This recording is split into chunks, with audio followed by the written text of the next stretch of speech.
Hello, everyone, and welcome back to the Horror Inside podcast. Brandy and I are finally talking about the highly anticipated It Chapter 2, and we are very excited to get into it. We both have a lot to say on it. Brandy, you just saw it. I've seen it Yes. twice. For this, I think we're just going to go through beat by beat the story as best we can, and then we'll detour into the characters, the Losers Club, and others as we normally do. Yeah.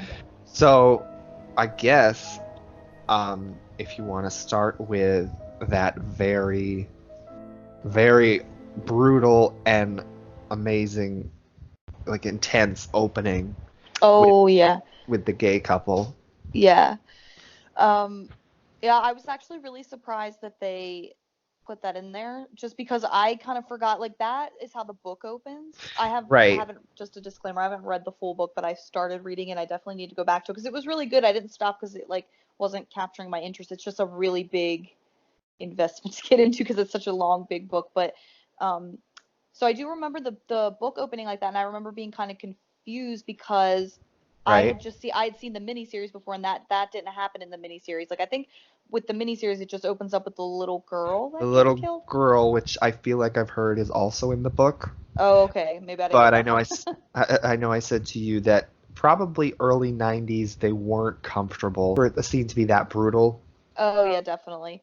Yeah, I and for was it to like be for surprised. I was that like, oh my specific god. like hate Yeah. reason. Oh, it's probably too much for 90s TV. Yet I That's said true. to you that like I always forget and I'm always baffled like how many times they use the N-word in that and it's 90s TV. It's like what? I They're know allowed to that do that? I NBC primetime? the standards were a little wacky back then. Even in the, I told you when we were talking about this the other day, even in the 90s, I feel like that's so crazy because the 90s, like, wasn't that long. I mean, it was pretty long ago now, but like compared to like thinking about like the 70s or the 60s when people got away with that stuff, it's just crazy to think the 90s still allowed that. But I guess Yeah, that's just the way TV was. on TV, But but yeah, but that scene was super brutal. Like when he, like I mean, the punches and just like all the blood, and I was just like, oh and my they God. I was even, like, damn. they even went further, to make you feel bad. They were like good guys. Like one of Oh them won yeah. like the little fair game, and then a Yeah. girl next to him who comes back later in the movie, the one with the birthmark on her face, Oh yeah, yeah. No, that was so sad. I and know he he like was. gave her the prize. He's like, "Do you want this?" And they were nice guys, and then there was just horrible, fucked up people as I know. the real world as well. But what was also disturbing about that is it wasn't just like a bunch of grown men. It was like there was like it looked like Yeah, like 13, 14, and he was just sort of the one that was wearing the influenced hat. in that Yeah, way. yeah. That was crazy. It did show, I guess, like the reality of what that Yeah. can be. I guess sometimes, which is really sad and unfortunate. I mean, I feel like I don't know. I guess nowadays it's a little. Way better than it was. I'll say that. But like, I mean, that's Uh, horrible. And that yeah. scene, they oh my god, they did a good job. Well, who's the director? I want to know names before I go into details. Who's the director of it?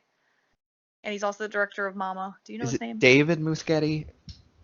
That sounds familiar. That sounds right. I'm just gonna say he has like a really like the way he even shot that scene. I was just like, holy shit! Like the sounds of the punches were intense, and the all the gore, and it was really. I think I don't know if it's written in the book that specifically like these guys were really good guys, but like I think it makes you even Mhm. more sad for that whole situation because they were such nice guys. Like he looks at the little girl, like he obviously beats all these kids, and then he feels kind of bad, and he looks down at her and he gives it to her. It was so sweet. And then I know. to It's immediately Andy go into that, I Muschietti. was like, oh, Andy, Andy. okay.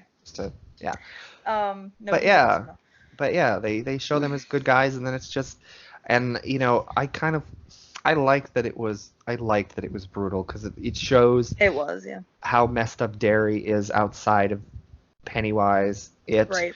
and also it's just a real world thing. Whether it was it was the racism of the when they were younger, and now Right. And I then fucking liked Pennywise that just appeared. That part was fucking creepy. That was in the trailer too when it his was eyes are yeah glowing and the guy's kind of like drowning because he's all like fucked up, obviously. Like that was the other thing too. They literally like I was like, oh my god, are people that fucked up? Like they literally beat the shit out of him, almost pretty yeah much killed him, and then threw him over the bridge. I was like, damn, yeah. I damn, mean Stephen King writing some brutal shit. But not even Stephen King. That's just real world I know that's today, sad. and but which is why I like that it was brutal only because it's a real It's thing truthful. Right. with any kind of like group or whatever. That's true. So it was nice that they didn't like shy away from that because it's uncomfortable. Yeah. But like Pennywise, I love like he's in the water like calling for help, and just to see the lights of his eyes first, Oh, I know, that was so and then it creepy. keeps cutting back to him, and you see him a little more and more, and he's like Yeah. reaching his hand out to help him. And then he And just then the boyfriend gets down there and sees Pennywise has him, I know. and then he sees him just like bite him, and then I I, Uh, I just like that it maybe every 27 years, which is what it is, and he always comes back. Maybe that's just how it goes. Like people Right. forget, and then there is a brutal, horrible event that happens that like gets the ball rolling again. right. And Like maybe the hate and like the horribleness of some people and the fear other people have of those yeah. because he feeds That's on what I was fear. that's what I was thinking. I was like, was that Stephen King's intention? Because he does make some pretty horrible characters that are from Derry. Like obviously we see the whole like racism thing with Mike when he's younger, and then obviously the years later with this scene in particular. So it's like that his intention, was that Pennywise kind of feeds off the bad people. Well, and then the whole thing with, which we can get into with God, what is the bully kid's name? I can't even remember character Henry. names now. Yeah, Henry Bowers. So like even the whole thing with him manipulating him, so it could be like a thing where like Stephen King is like, okay, there's just some really bad people in this town that do really horrible things for no reason, and they feed. Maybe Pennywise doesn't only feed on the like fear, but like Right. the aggression of some of them, which is very Right. interesting. So Yeah. maybe that's intended. Right. So yeah, I mean that was a very distinct way to open the film, and it really Yeah. grabbed your attention right off. Yeah, and it stays faithful. I mean, I know you read the book, but it's probably been a while, and I only read literally the very beginning. I don't even remember how far I got to, but I do specifically remember that scene. I remember them saying they threw a guy over a bridge. I do remember the guys being gay and that being like an issue, and that's why the Right. whole fight started. So I do like I think, as much as I love the miniseries, and we'll definitely probably do a little more comparing as we go throughout just different things, Mhm. but I do think that this stayed a little more faithful, at least in regards to certain scenes that I guess the miniseries wasn't allowed to do, like you said. So Right. We could move on to Bill. Um, yeah.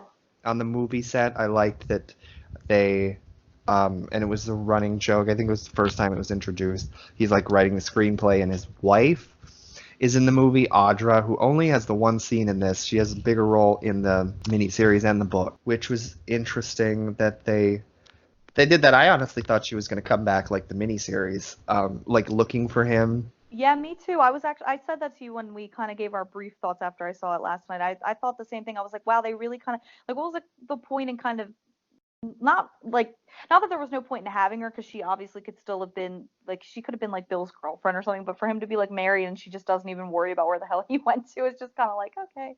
But Right. because even you said in the book, it's just like the miniseries, right? Like she does go In the after him in book, I Derry. actually I read this. I don't remember it specifically, but how in the miniseries she comes back looking for him, and she gets caught in Pennywise's deadlights, and then they find Right. her, webbed up in his little lair at the end. Apparently, in the book, she goes to look for him, and I don't remember his name, but Bev's husband goes looking for her, and he Oh, like he like kidnaps Audra for something for some reason really? because they're both looking for them at the same time. Yeah, because That's if you remember interesting. in the miniseries, Bev's husband doesn't pop up again. Right, that's why I'm surprised. That's like the first time I've heard of that. That's kind of interesting. Yeah, I'm pretty sure that's what I read. Like I said, I don't remember specifically the book, I gotta read the book. I gotta stop slacking because I but I I love the story. So I definitely I enjoyed the scene of him.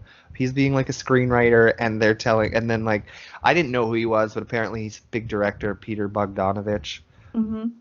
Had a cameo. He was the director in that scene. He like lowered on the crane, and I don't Oh, remember exactly what he said, but he basically told that's Bill that cool. his ending sucked. Oh yeah, no, I thought that guy, not that he looked familiar or anything, but I'm like, I wonder if this guy playing the director is like an actual like known, because just the way He's they a kind of. huge director. I mean, I've Oh, heard that's his name a awesome. lot. I don't know what he's directed. I'll have to look him up later and see if I know anything. But That's pretty cool though. But yeah, and James McAvoy plays Bill, and I yeah, loved that choice because I really, really love him as an actor. I'm sure a lot of people really like him because he's really popular and does a lot of really good movies, but he was a well, good if we choice for ever Bill. if we ever get around to, this is the one like superhero thing that you said you've seen in the past and you'd be open to maybe eventually, watching some of them. He's in the X-Men movies, the newer ones. He plays Oh. young Professor X, so young Patrick Stewart. Oh wow, that's yeah, because I've never seen any of like the real new ones. I saw the whole like Right. original like thing series, and Yeah. it's been forever. But I remember really liking them, so I would love to do that. And that's awesome that he's in them. I could Mhm. see him doing a good job like he always does. Like the first movie I ever saw him in was Split. That movie was awesome. Yeah. Where he has like the split person, like a bunch of them. That was just kind of creepy and cool. But he did a really good job as Bill. I remember you and I saying like when we first saw the It Part One, and we were really nervous, you know, for who the actors were going to be as adults, because we really do have a connection to the miniseries like actors just because we Right. grew up with it, and they're all so good. But I will say, like, I mean, I think everybody did a good job. And if we want to start with James McAvoy, I think he really, Yeah. really. I mean, he's obviously just a really good actor anyway. Like, I don't really know what more anybody can say about him because he gets praised a lot. But he was Right. really, really good, and he fit Bill perfectly, and he He did had the a stutter weird good. accent that I guess I didn't recognize. I guess it was Did he really? I don't know. Maybe it was just I was weirded out from the trailers for some reason. Because I was used to him as Professor X with the British accent. For some reason, I was like, Oh. because he's Scottish in real life, and I don't know. Oh, I didn't even know that. See, I guess ooh, now I I guess have he was more of a doing a crush on him. I guess maybe he was doing a little bit of a Maine accent, and I was expecting like just a straight American accent. I don't know. See, I I thought don't. he was American, so maybe it didn't because I feel like in Split he has is he American? I haven't seen that in a while. I just know when I saw that, I just always thought he was American. I had no idea he was Scottish, but that's pretty awesome. Yeah, Um, that's just a weird thing that I probably is not true at all, but it was because I've heard him with so many other accents. But no, he was really good. He did the stuttering really well. yeah, like and when he got like real upset. I mean, he's obviously such a brilliant actor anyway, so like the emotions and everything comes pretty natural to him, I I assume. liked But like he would like stutter and like freak out, and I was like, oh my right. god, he's so good. One of the scenes I liked a lot, and this was also a kid that popped up a couple times. He's the Hmm. one who ended up being in the Funhouse, Oh yeah, he was so cute. That but was sad. at one point when they all were split up because Mike told them they all had to find their own artifacts or something Oh right, right. that they had to get. He went to his house, his childhood house, and then was being like tricked with the drain, and he was like hearing things out of the drain, and I guess that kid who's in the funhouse later and who was in the Chinese restaurant earlier, Oh yeah, with who Richie. Richie freaked out, Yeah, which we'll get to because he's great too. But I know. it was a great scene because he saw the kid and he got really upset, about with he got really upset with the kid for I don't remember a specific reason, but because he was so concerned, with Pennywise being back at Oh Georgie, and then he was like freaking out and like saying, you have to leave this town, you got to make any excuse to tell to your get your parents." yeah. Did you remember it was because the kid said, "I've never heard voices from the sewer, but I hear them in the bathtub." And he was like, Yeah, "What?" that's And he was right. like, Yeah, "From the drain." And he was like, "What do they like sound like?" And he Bev. described. Yeah, that was like. So I was like, "Oh, that's kind of cool and creepy." Like that was yeah, that was a really good scene. And And it I just was like that boy showed up again after Richie yeah, freaked the fuck out. yeah, But and it was kind of really messed up and sad that we can talk about the whole funhouse scene as it is the Hall of Mirrors because that was really well oh, done. that was so cool. I know. But like that he tried so hard to save the kid and I was like know. kicking the glass and was doing nothing to it, and Pennywise was just bashing his head on the glass Oh, all that was so over. scary too. I know. That whole sequence was like And probably like then my favorite scene. It was shot so well and it was so oof, it was creepy and really yeah, good. And but sad because it he was didn't get yeah, to and him. it was sad that he like couldn't save him because I that whole sequence is kind of teased in the trailer, and I honestly wasn't sure which way they were going to go, if he was going to get him and save him or if not. I guess I should have Right. expected Pennywise gets him, but Right. I know that was brutal. It was just like a bunch of blood shot up on like the mirror and then like I don't know. Then it just became James McAvoy. Well, I guess Bill. I should say the character's name. Just became right. Bill's face. Like it was just like a solid mirror, and he couldn't see through it anymore after the kid died. I was like, damn, that was pretty. I mean, That was messed up. I said that we should, or I wanted to like maybe go in order of the movie, but we always go all over the place, which is Right. our style.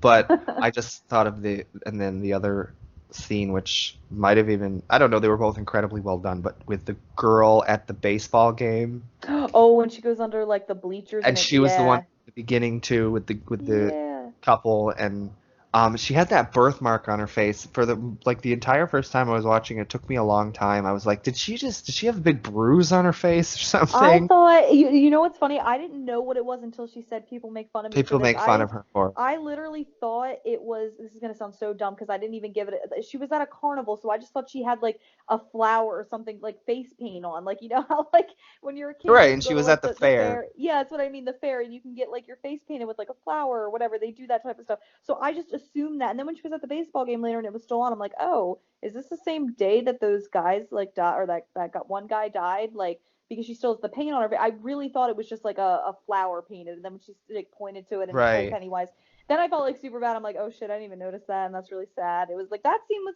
they did a good job at kind of meshing the horror and like the sadness in Hmm. this because she was so cute and she was talking about how people make fun of her and she Which is wouldn't make great fun of because him. And also how funny the film was, or it was tried to oh be my lit. god, yeah, and it also Yeah. had humor. It had a lot of humor, so it was like it meshed emotion, horror, and like comedy pretty well. And like, I mean, out Yeah. of like, and a lot of the time with horror, it's hard to kind of balance comedy. We It talked about is. this Yeah. before with our Wes Craven stuff, like because he's really good at it. It's hard to kind of get that dark humor, but like still remain like serious to the material. And I think this movie did a really good job with that. So Hmm. again, going all over the place, but I mean Yeah. those two scenes with those kids in particular, even though they were just random kids, like you know the Well, girl in the bleachers and the there Funhouse kid, was. it was sad. It was, and they were really, and the kids themselves were also distinct enough. I guess because they popped up a Yeah, few times, you recognized exactly. them and remembered them. But with her, I guess her name was Vicky. I wrote that Oh yeah. down. Um, Pennywise said that to her.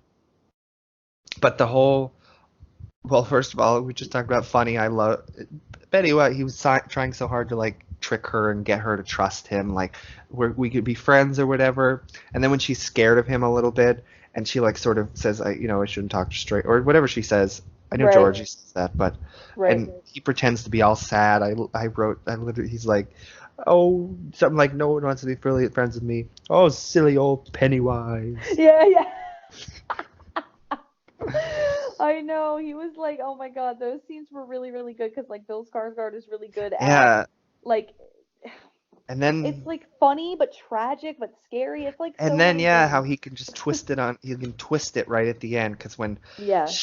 they were counting for some reason, they Oh, were like, because he said he was gonna take her birthmark away. Like he was gonna away, take. yeah, Yeah, yeah. yeah, And he was like, they were like, one, two, and he was yeah. counting with her. And then she had her eyes closed and she was just waiting. And she said, like, oh, you forgot and then immediately just gets her. I know that was so. I was like, oh my god, that was brutal. And again, kudos to a movie that will actually show. I know it sounds fucked up, but like you know the death of children because I I mean they feel don't like show anything super brutal. They show a lot of right. blood and stuff, but I feel like with this, if this story is not, if they avoided it, then that would you miss the whole yeah, point. Because he exactly, does, because he's a child killer. That's like what he yeah. does. So, um, but yeah, no, But yeah, no, if you wanna. that scene was no. I want to say about that scene though too. It was also shot really creepy because when she first went down under the bleachers, I'm like, okay, I know something fucked up's gonna happen, but the bleachers like became like it's like a little cave or whatever for him. Mhm. Like it was really dark, and I don't know. That was just really like the whole movie was really well shot. Like I do want to talk about the fair scene a little bit more later when we get to it, but like Yeah, I don't know, everything was shot really really yeah, awesomely. yeah. All that, I guess if we circle back to some of the other characters, Hmm. we talked about Mike, in the beginning and how Yeah. he, I like that they, because I think a lot of people, us included, were a little concerned what they were going to do with Mike because in the chapter one, remember, um, uh, Ben was the researcher and Mike didn't have a whole lot to Oh do yeah, I besides forgot like about that. he was living on the farm with his grandfather because his parents died. Yeah. But yeah, No, they I took actually kind of forgot researcher about away that. from him. So yeah, Yeah. so I was curious if they were going to continue to remove that from him and have Ben still have stayed behind and continue the researching and whatever. But I like that they gave it to Mike because again, I Me feel like too. we talked about this too when we did the original podcast, but like I still feel like this that Mike had the least to do in the first movie. So I like that they gave him a lot more to do in this one. Kid Mike or just Mike in general? Because I Kid feel Mike like in the first one compared to everyone else had less to do because they took that plot away that's from him that's and true. gave it to Ben. That is true. Yeah, I remember us both being confused by that. See, I have to see the first one again. It's been a while, but certain things Right. came back to me when I watched the second one, but I forgot about that. But I am glad that Mike was the one that stayed behind and called everybody and, It was good. And then even yeah. he like lied to them at the end, if you remember. Yeah, I was like, what? Yeah, we can get in more detail when we get to that, but Yeah. I guess Ben is next. Yes. And when we talked a tiny bit, no spoilers, yesterday about after you had just seen it, and they introduced Ben, and he's still like he's like an architect, right? Yes. And he's on like a Skype call with With like like a conference call. Yeah. yeah, yeah, and that was cool. And I think they even show like he looks at it, he still has his card to Beverly or Oh, no, yeah. Beverly had a card in her Yeah. house. He Yeah, that had was what like did her he have? artifact. He had something too, though. I thought that was from her or had her name on it or something that he got in his locker. Yeah, Yeah, it was something to do yeah, with her, so that's sweet. right. I thought that actor was also really good too. I think they Oh, I all did were. too. I think they all physically matched them really well. Right. But I just bought them as the adult characters. No, yeah, for the Uh, most part, everybody. I mean, I think everybody did a pretty good job. I don't really have any complaints. So, but like as far as like the standout, yeah, I would think the kid cast probably yeah, stands out a little bit more, just because. but I don't know. I feel like they had more time on screen because they have the whole first movie, plus they had like scenes they had sprinkled throughout this flashbacks one. in this. Yeah, Yeah, two so which was scenes, I really think. cool. I really liked that. But on Ben, I teased this when we talked yesterday that there's a cameo from somebody, one of the kids from the miniseries in this movie, and I didn't pick him out because I don't know what he looks like as an adult, but I read it, and the kid Ben in the miniseries, Oh, who's and I love him. That's Brandon awesome. Crane, I wrote down his name. He is one of the people on that Skype call with Ben in this movie. Oh my God, are you serious? That's Yeah. awesome. Oh, hmm I'm gonna have to look for that next time. Oh, I wonder if like once you knew it was him, could you tell, or is it hard? Does he look different? Like a lot different, I or? honestly, I don't think I looked up who the cameo was until after I'd seen it the second time. So I still haven't seen Oh, it again okay, yet to see gotcha. it to notice again. But That's I cool though. that was really cool, and to include him in a scene with Ben from this movie was really nice. I know that's a fun nod. I wonder if they tried to get a hold of anybody else, like young Beverly, or like from the miniseries. That would have been really cool. I think the article I read, it was actually kind of cool. Like, Brandon Crane had saw the first chapter one, and then he messaged the director and said this is awesome, and whatever. And then he joked about something.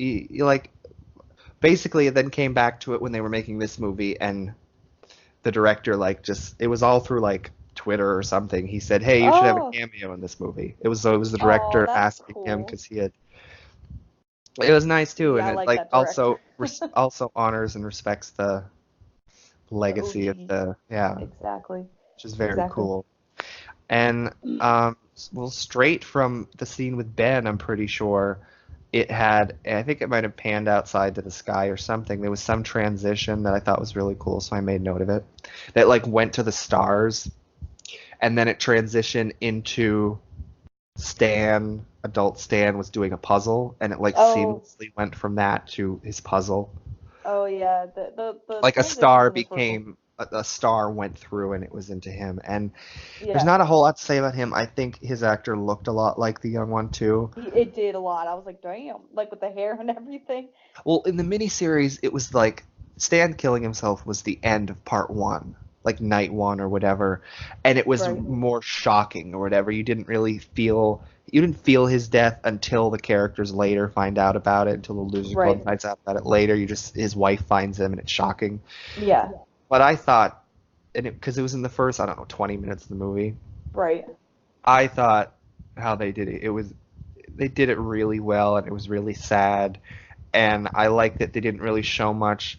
They like cut back to him. He's like talking to himself. I don't remember quite what he said, but they cut back to him.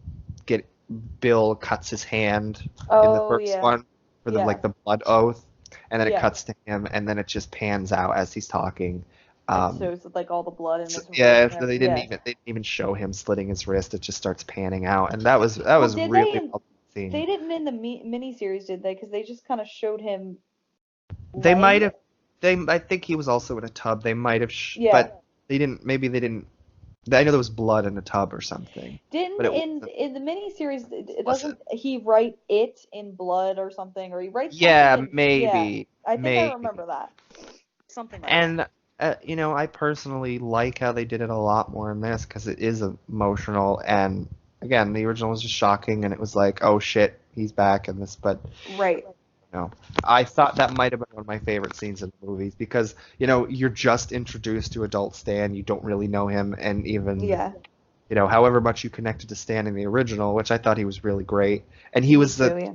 and if you remember, I don't know if the miniseries or book is like this, but if you remember in it chapter one, he was the one that was like the most scared, and like at first he wouldn't even go into Neibolt, which was the creepy house, and they Oh yeah. like had to convince him to come in, and then later at the end of the movie, I'm sure you remember this in chapter one, he gets separated from the groups in the sewers, and then they find him, and the painting lady is like eating his face, Oh, yeah, that's so creepy. I do remember that and because then it's like he, and this then they, weird. and then Oh. yeah, and then she slinks away, and then they go to help him, and he's really upset, and he's blaming them, and he says, "It's your fault. You're not my friends," and that was really sad. And then but then to connect it to this scene, I thought the connection was really well, and I think that scene was amazing. Like I said, probably one of my, Yeah. again, as much as we always talk about character and story for, I think they changed the reason he killed himself here. I thought they changed it to something heroic or something. I don't remember the exact reason.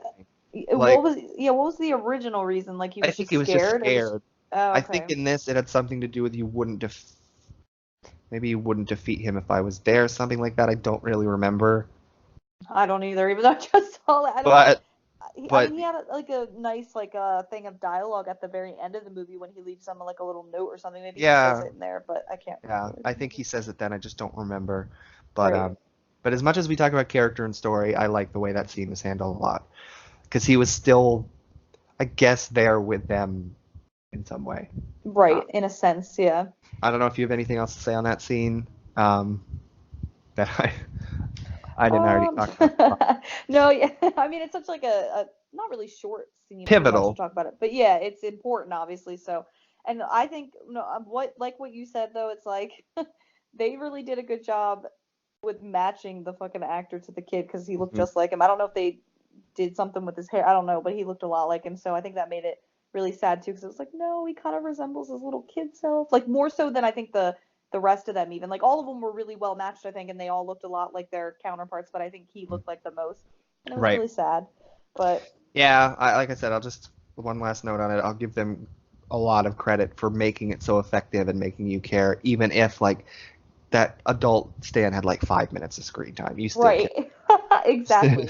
Yeah. Well, I guess moving on from him, we could go on to Bev, who I thought was great, and I didn't Yes. really remember this. I don't know if you do, because you haven't seen the first part in a while, but there's even a cool. Oh, I remember what the parallel was. It was very cool. In chapter one, there's a scene where Bill's sleeping, Kid Bill obviously, and he next to him in his bed, he had like sketched Bev's face, and then he had drawn her like with the red hair, and then like the ceiling's leaking or something, I guess sewer or whatever, Hmm. and then like the red paint or red colored pencil, whatever, starts to, Hmm. it looks like blood, and then that transitions to, or no, it was mirrored later with Bev when she's in Pennywise's, like she was taken and she gets blood dropped on her head. So in this, I don't know if you even picked up on it, but I thought it was really, it went straight from Stan to Bev. He killed himself, his pool's full of blood, and then it cuts to her, adult Bev, in her bed, and then there's again 3 droplets of blood on her face. Oh, I remember that happening. I didn't remember like the The tie to chapter the one. first one. Yeah, but I do remember like the blood dripping on her to sort of wake her up. But I guess it was like, It was also a good transition. It was also like just his power or yeah, whatever. yeah, yeah. That's what I. That was kind of that was really cool. Like And how then it goes fucked up into and her fucked powerful up. would Pennywise be if like it was actually his blood dripping on her? Oh my god, ew. Yeah. But yeah, and then it goes into her abusive husband who like at first I was surprised when he was like he seemed nice about it. He was like, "Oh, you don't have to explain to me, you I know." know, but I figured it was gonna take a Yeah, wrong I turn. knew it But was gonna they wouldn't puss out on that. yeah, And then this was also, I feel like the abuse is probably more like not this, but the miniseries, she gets like slapped across the face, and then she has an awesome scene where she's throwing shit at him, and she's like, Oh yeah, never, you'll never yeah, touch me ever again or whatever, which is great. yeah, But like just one slap across, that's very 90s domestic abuse. It's not like realistic. right. And I feel But like I in the thought book, in the original the miniseries he does take the belt. He like maybe put he I thought, does. but he doesn't hit her with it. He just kind of is like Yeah, flashing which it like he's going to or something. And that's when she again, starts they're like, throwing stuff. yeah, and they They hint probably at it, yeah. held back on showing that because I'm sure the book is incredibly brutal with her Detailed, yeah. abuse. Because in this, it was really like he's all nice and he's like, oh, blah blah blah, and then he like grabs her. She tries to walk away, and because he thought she did this before. And poor Bev, everyone think whether she's a kid or adult, everyone thinks she's a slut when she's I not. know that's like terrible. And she, But he but grabs her and then gets really physical and then punches her, yeah. like straight punches her at one point after hitting her with a belt or something.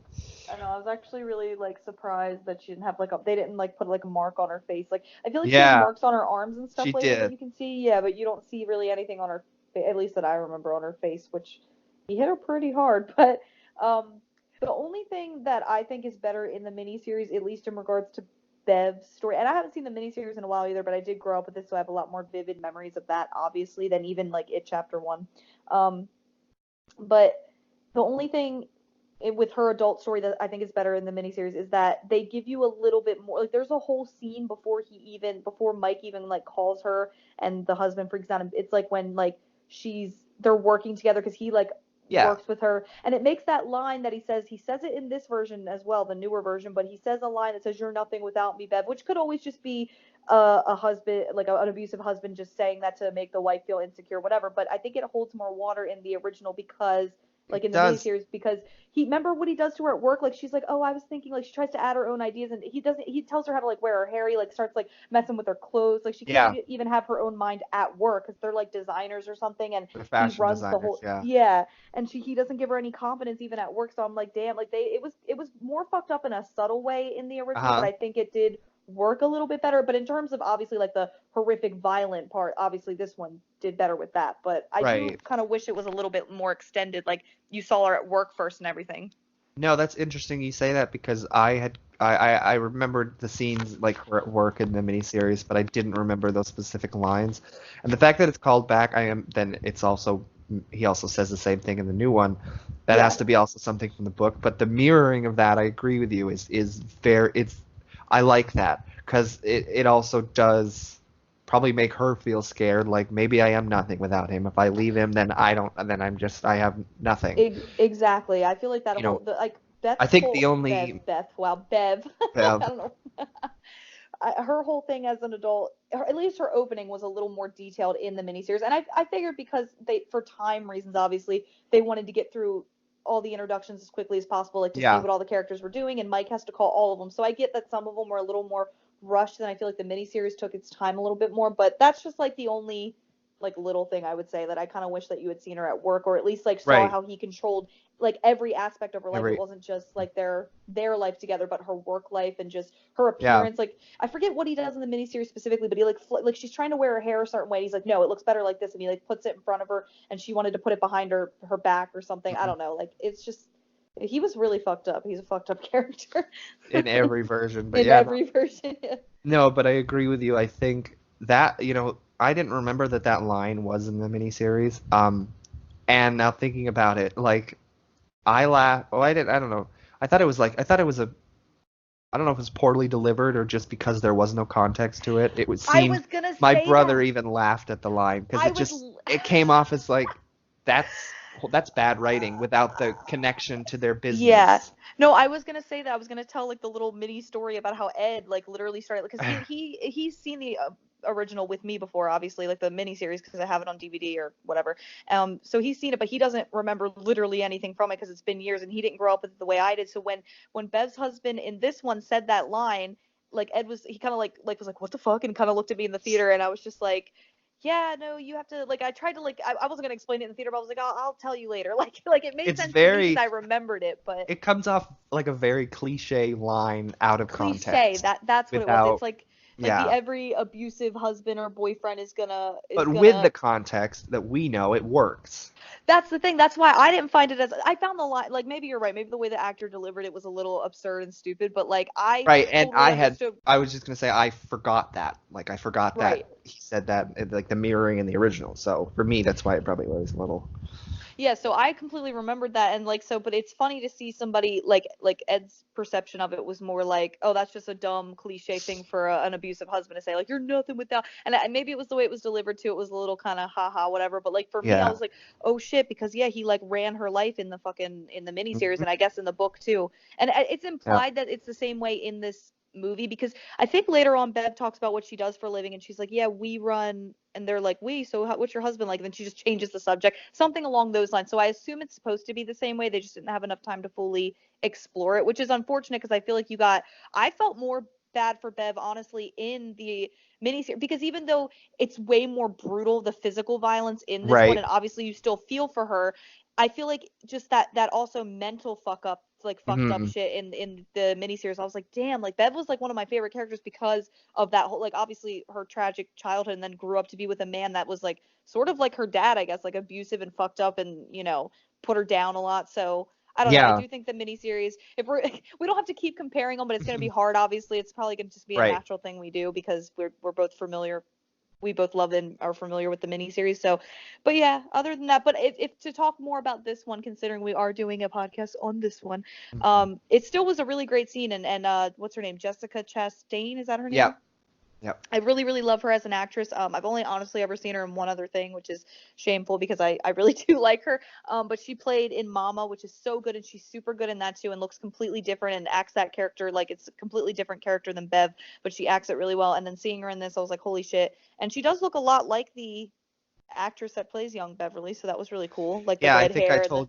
I think I told you one of the reasons they casted Sophia Lillis in the first one because Jessica Chastain was friends with the director, and they Oh like yeah. this girl looks a lot like Jessica Chastain, and maybe they were always like planning like, yeah, you're On gonna be using adult her. Bev.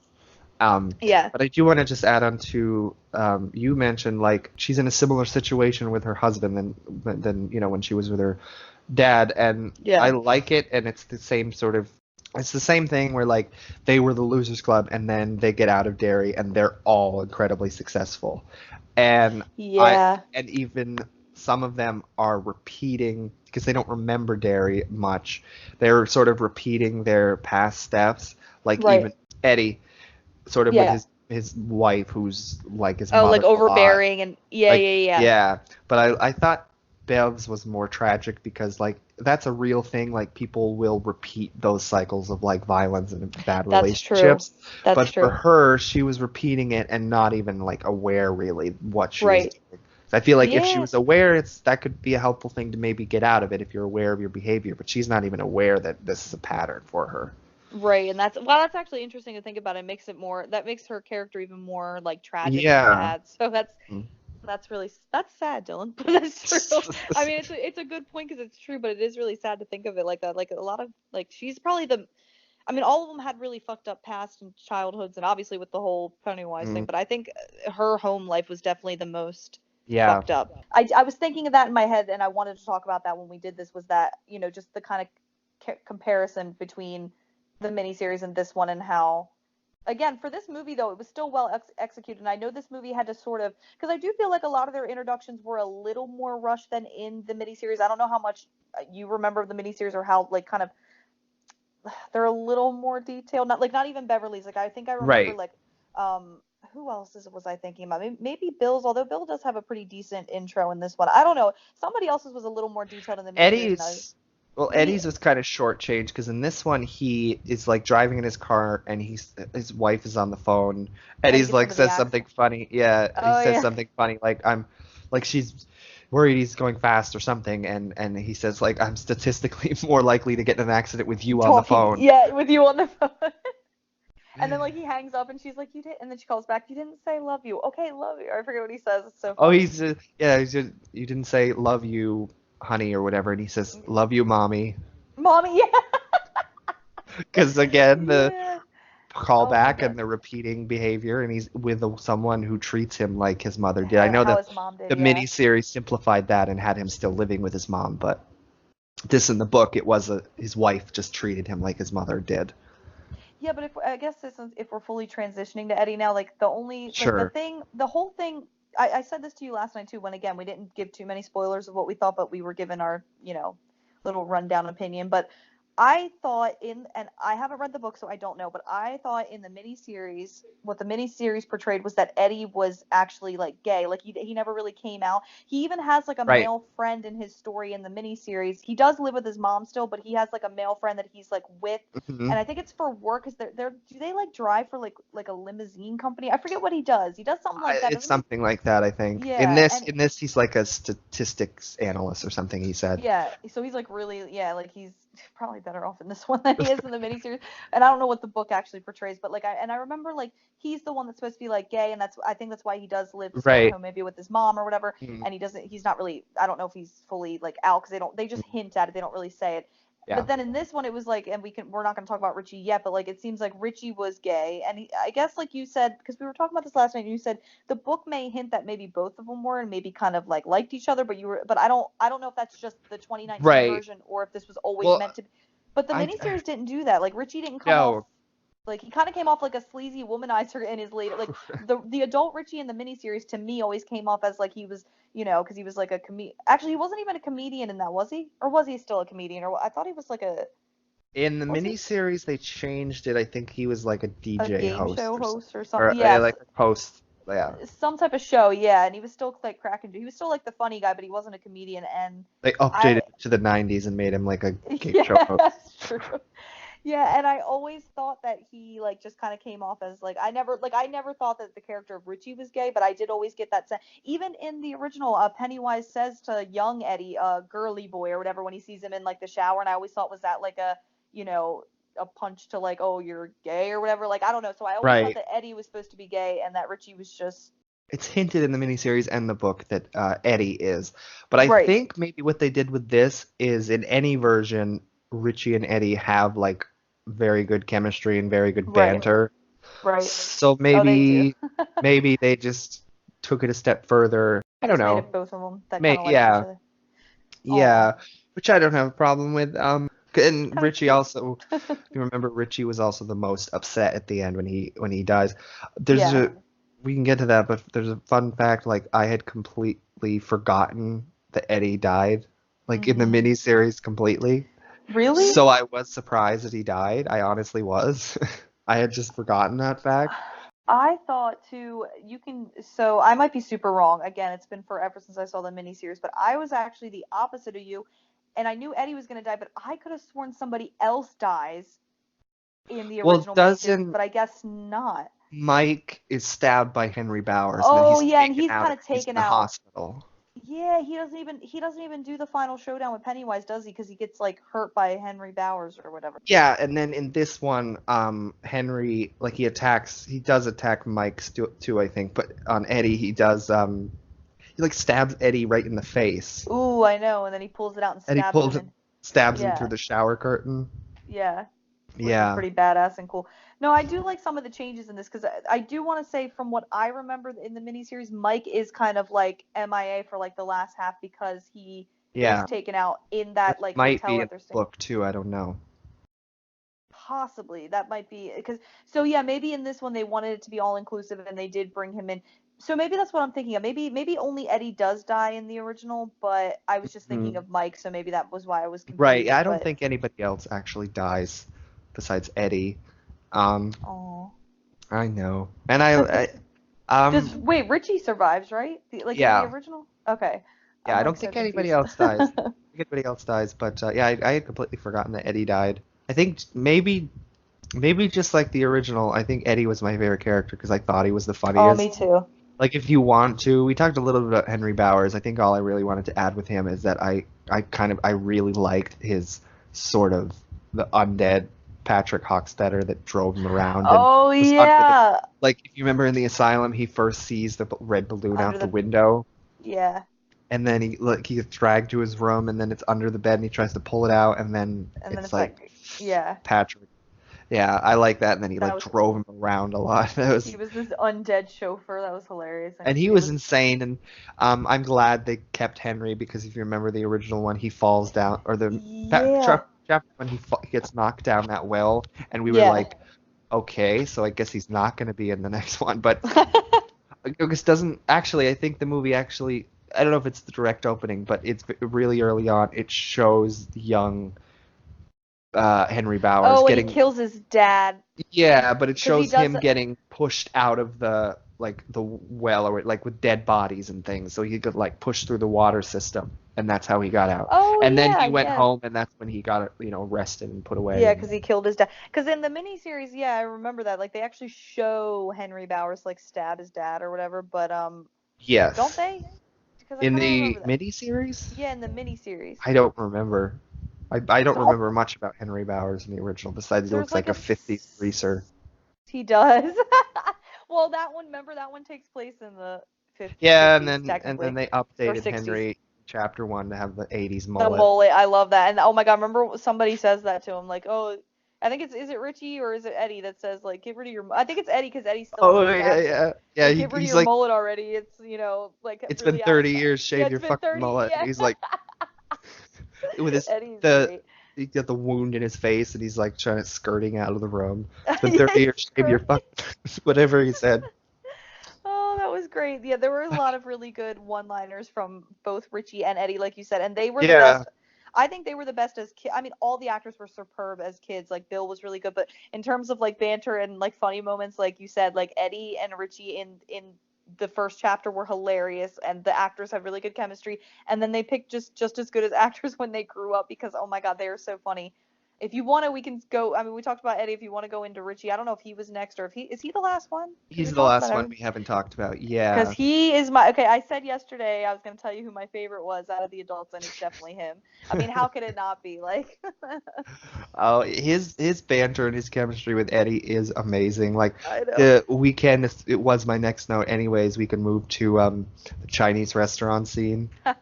They I all had love that. great chemistry in that scene, like I especially know. before the shit goes down. I think in that scene also that was the only mention of Beverly's work. Like somebody said, "Oh, you made Yeah, that? I wear that," and she said, "Oh, yeah. it's me and my husband's," and she kind of, you Like know. changes the subject. Yeah. But there was like, I think Richie at one point says like, "Oh, what do you do?" and to Eddie, and he explains it to him, and then it just you hear him snoring, and it cuts to him pretending to sleep because he's I know. I love tired. that. And then there was another thing that Richie said to Eddie that was something about his wife's weight. Like it's brave, like he said. Oh, I think he said something like, "Oh, it's brave of you to do this and brave of you," something like that. And Yeah, then he yeah. gets He's to talking about Eddie, all and the it's like, Yeah, to be married to someone like yeah. 10 Half your times your body. body mass or something. I know. And Me then and Ed were laughing at that. maybe the funniest thing to me was, and again the performances of the adults are great. It was right on that, and everybody started laughing at him or laughing at Richie for saying that. And Oh then my I god. think Ben was sitting next to Eddie, and he's laughing, and Ben just looks over to him, and he's like, "What the fuck are you laughing at?" Yeah. That's true. And then Richie says something like later on where he's like, "Okay, can we talk about the elephant not in the room?" He's like, and they look over at Ben. He's like, "Okay, okay, guys, I lost weight." Like I don't know, just Yeah. like the little things that Richie would say and do were so funny to me in this. Like I wish I remembered more of them. I was laughing at him almost every time he was on screen. Like he was so funny. Oh my god. Oh, I know. Yeah, there was so many. There's too many to remember, but yeah. I know. They, I He think, was my just like the favorite. kids, had great chemistry, and I know, and when you said about the Chinese restaurant scene, like that was when I realized I really was gonna like this movie, and it's right in the beginning, so I was like, okay, good. It like set the vibe, because even though like all the characters seeing them individually, when Mike calls them, you get a vibe, but like once they're all together, because I, yeah, I think you said this in our first It podcast where you said like if the Losers Club doesn't work, then it it does doesn't work. Yeah, the whole exactly. movie. Yeah. So and it really worked, like just the little like scenes of them laughing and reminiscing and drinking beer and being friends. I was just like, oh my, it made me feel just like the miniseries did, like when they all get together again, and because they all have great chemistry in the miniseries too, and I was afraid that was gonna lack in Mhm. both the child actors and adult actors in this because it's so strong in the miniseries, but it was just as good in this one, and Yeah. that scene Oh, definitely redefined that. exactly. And it was like right before they went in there, but I remembered a couple other Richie lines. Oh, okay, good, because he's He like I think he sees Ben and Bev um hugging, and they're they meet up outside the restaurant, and then Richie comes up and he says, wow, you two look really good. What the fuck happened to me? Oh And yeah, and then somebody else came up. Maybe it was Eddie or Bill or something, and Bev and Ben like introduces them to him or whatever, and Right. then behind Ben's back he like moves his arm out to like make it like, oh yeah, he was fat, remember, like he like Oh yeah, makes yeah. He puts his arms at his sides and like pumps him. I love that because who's confused at who Ben is. Somebody comes up and he doesn't know who Ben is, and Richie points at him and mouths Ben and yeah, Eddie. Is it Eddie that comes up? maybe Somebody comes up and like is like, hey Bev, and then he looks over at Ben. He doesn't know who he is, and then that's when Richie does that. It's so funny. I was laughing. So just little things with him. He was great. Like in every scene he was in, he was great. But it also didn't take away from Richie's like serious moments. Like when he has like I felt so bad for him in the flashback. Because we can talk about if we want to talk about more of their flashbacks. But like when yeah. each one of them goes back to Derry and they all go off on their own and get their artifact or whatever. Richie's flashback was so sad to me because like he's in the arcade playing like that whatever game with that kid Street Fighter I think they were playing, Right. and he's really good and he beats the kid, and then he doesn't seem like he really has any friend, and like maybe like they I are kind of pushing like that he is like well, I gay, think but I think all of those flashbacks, all the new scenes for the most part, like that scene, I think took place in between in the original when they sort of had that fight and split up. So he didn't really have any friends at that point. oh yeah, they all take, yeah, exactly. So that's why like that was another reason I felt so bad for him. That was like, oh my god, like he was just so like, oh, do you want to play another round? Just, like because he was just wanting to play with him, and then like Henry, I guess the kid was Henry Bowers' cousin, and he got really mad, and they made him leave the arcade, and he felt all bad, and he's crying. I just felt so bad for him. And then when it flashes back to, is it Bill Hader that plays him? Is that the actor's name? Yeah, when it flashes back to him as like an adult, and like I was saying, like I don't, even though he's hilarious, Bill Hader obviously, and he plays Richie in that way, like it doesn't take away from like those heart-wrenching scenes and like the scary scenes and stuff, because he's still really great in those too. So it's good to have an actor that can do both, like be like really hilarious. And I feel like the actors in the miniseries were like that too. Like the guy that plays Richie was pretty funny. I mean, you can't beat Bill Hader. He's like really funny, but I mean, they had the same type of thing going on in the miniseries, so I'm so glad that came over to this one too. Yeah, definitely. Like I said, because he's hilarious, but then he is the most upset that Eddie gets killed, and he's like, he's freaking out, and he wants them to help him take him out of there, but everything's collapsing, so they can't. I know. And then they're in the water at the end, and he's like crying in the water, and they all come over and hug him. Yeah, and then he makes a joke though, which is I love, because it's like his character where he's like, I can't see any of you guys, so I don't know who you are. He has his glasses, his glasses aren't on or whatever. It's so you can relate to that. I know, right? Shut up. That's true. Very true.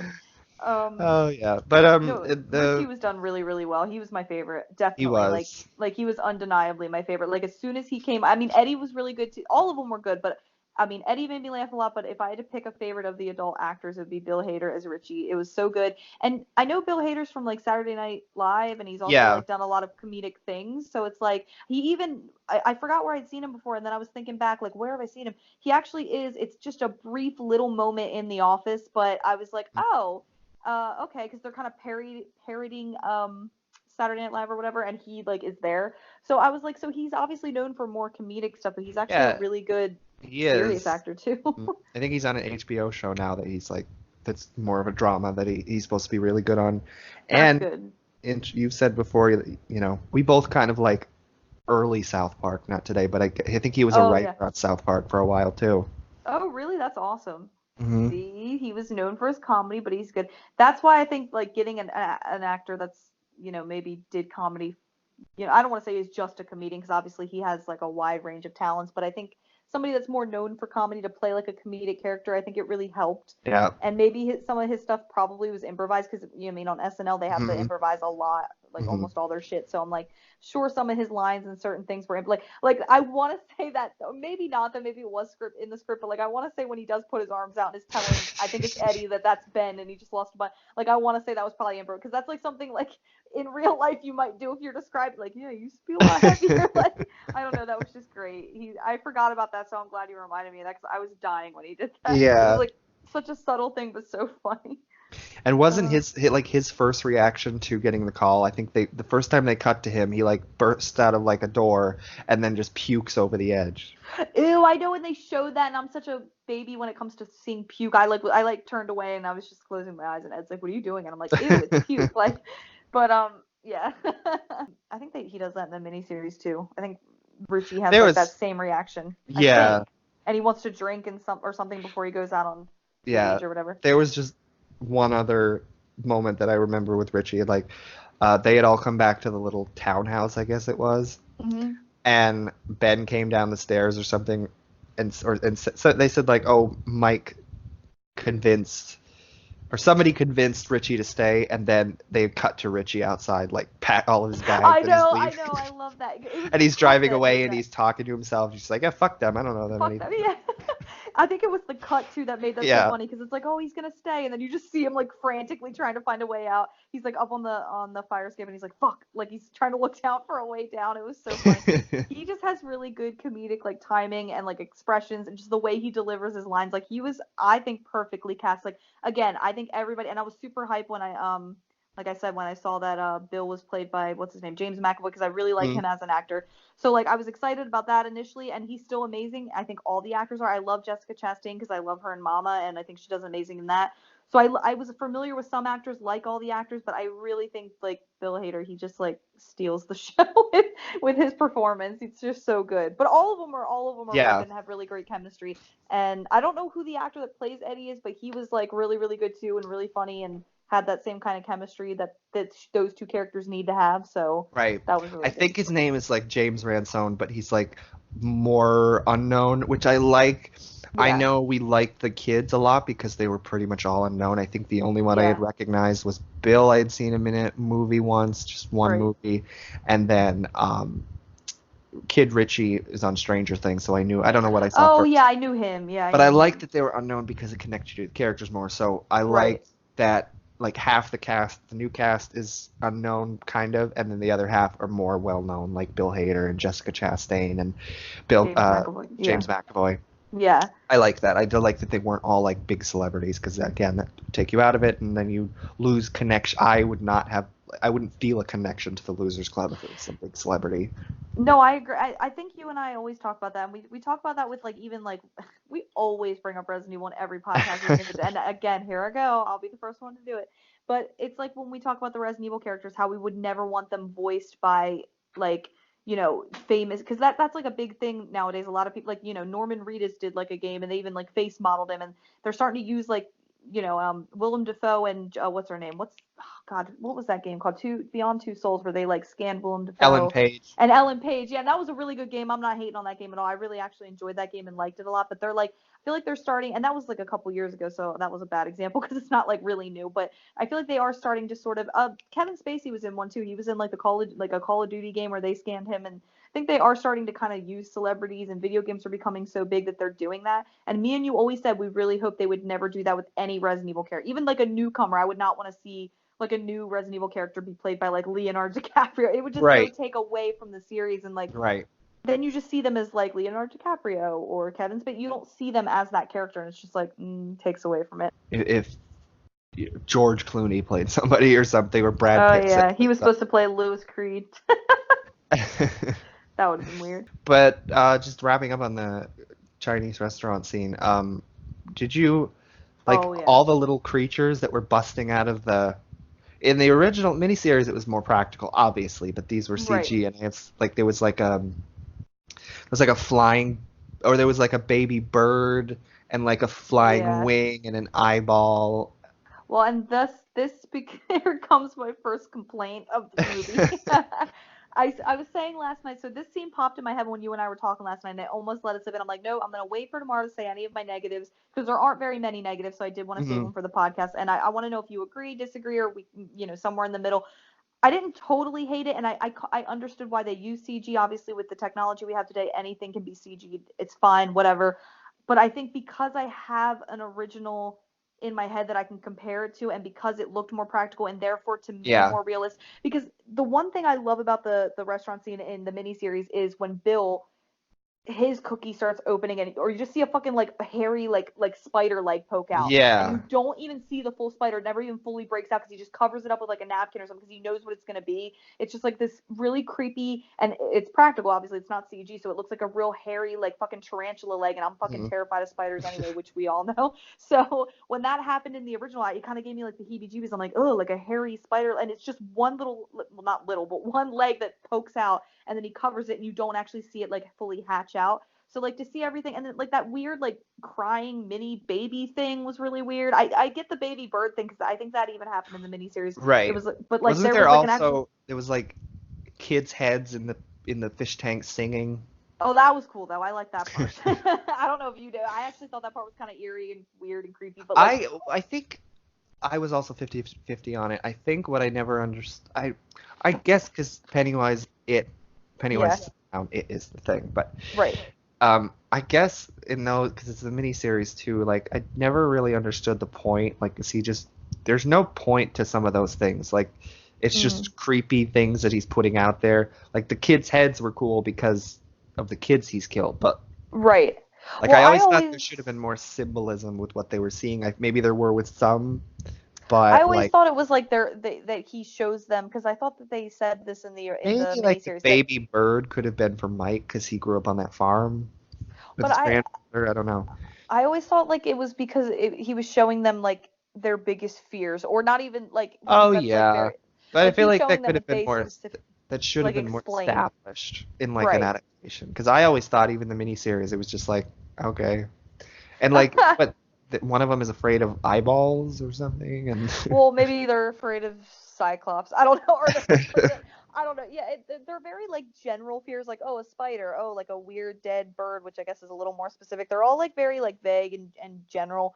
So I would like more explanation on them as well. But I yeah, mean, that's what I always thought because in the miniseries they say like, oh, it feeds on your fear and it shows you your worst fear. It knows what you fear the most, and that like that's why like the mummy is like what Stan sees when he sees it because that's And then in the original, Richie ends up seeing like I think like a werewolf or something because he's really scared of like that werewolf movie they go see or whatever. So I think it's supposed to be that even at that dinner scene when the things come out of the fortune cookies, it's supposed to still play on their fears. which yeah, that makes sense. I don't But I know if don't I fully ever know. was a huge fan of like the things popping out of the fortune cookies. What I did really like in this, I'm sure it's the same way in the miniseries in the book, but what I did really like about this is I think before things started breaking out, because they had like the tray in the middle, they all had their own fortunes, and Oh, and there it was made just that sentence. yeah, and they had to figure out what it was saying, and it was I guess it was guess Stanley couldn't cut it, and that's when they find out that he died Yeah, and I because can't Paul. remember if that was in the miniseries. I want to say it was, but I honestly can't remember. Like, I Do the don't have. miniseries, do they find out that he's dead when they find his head?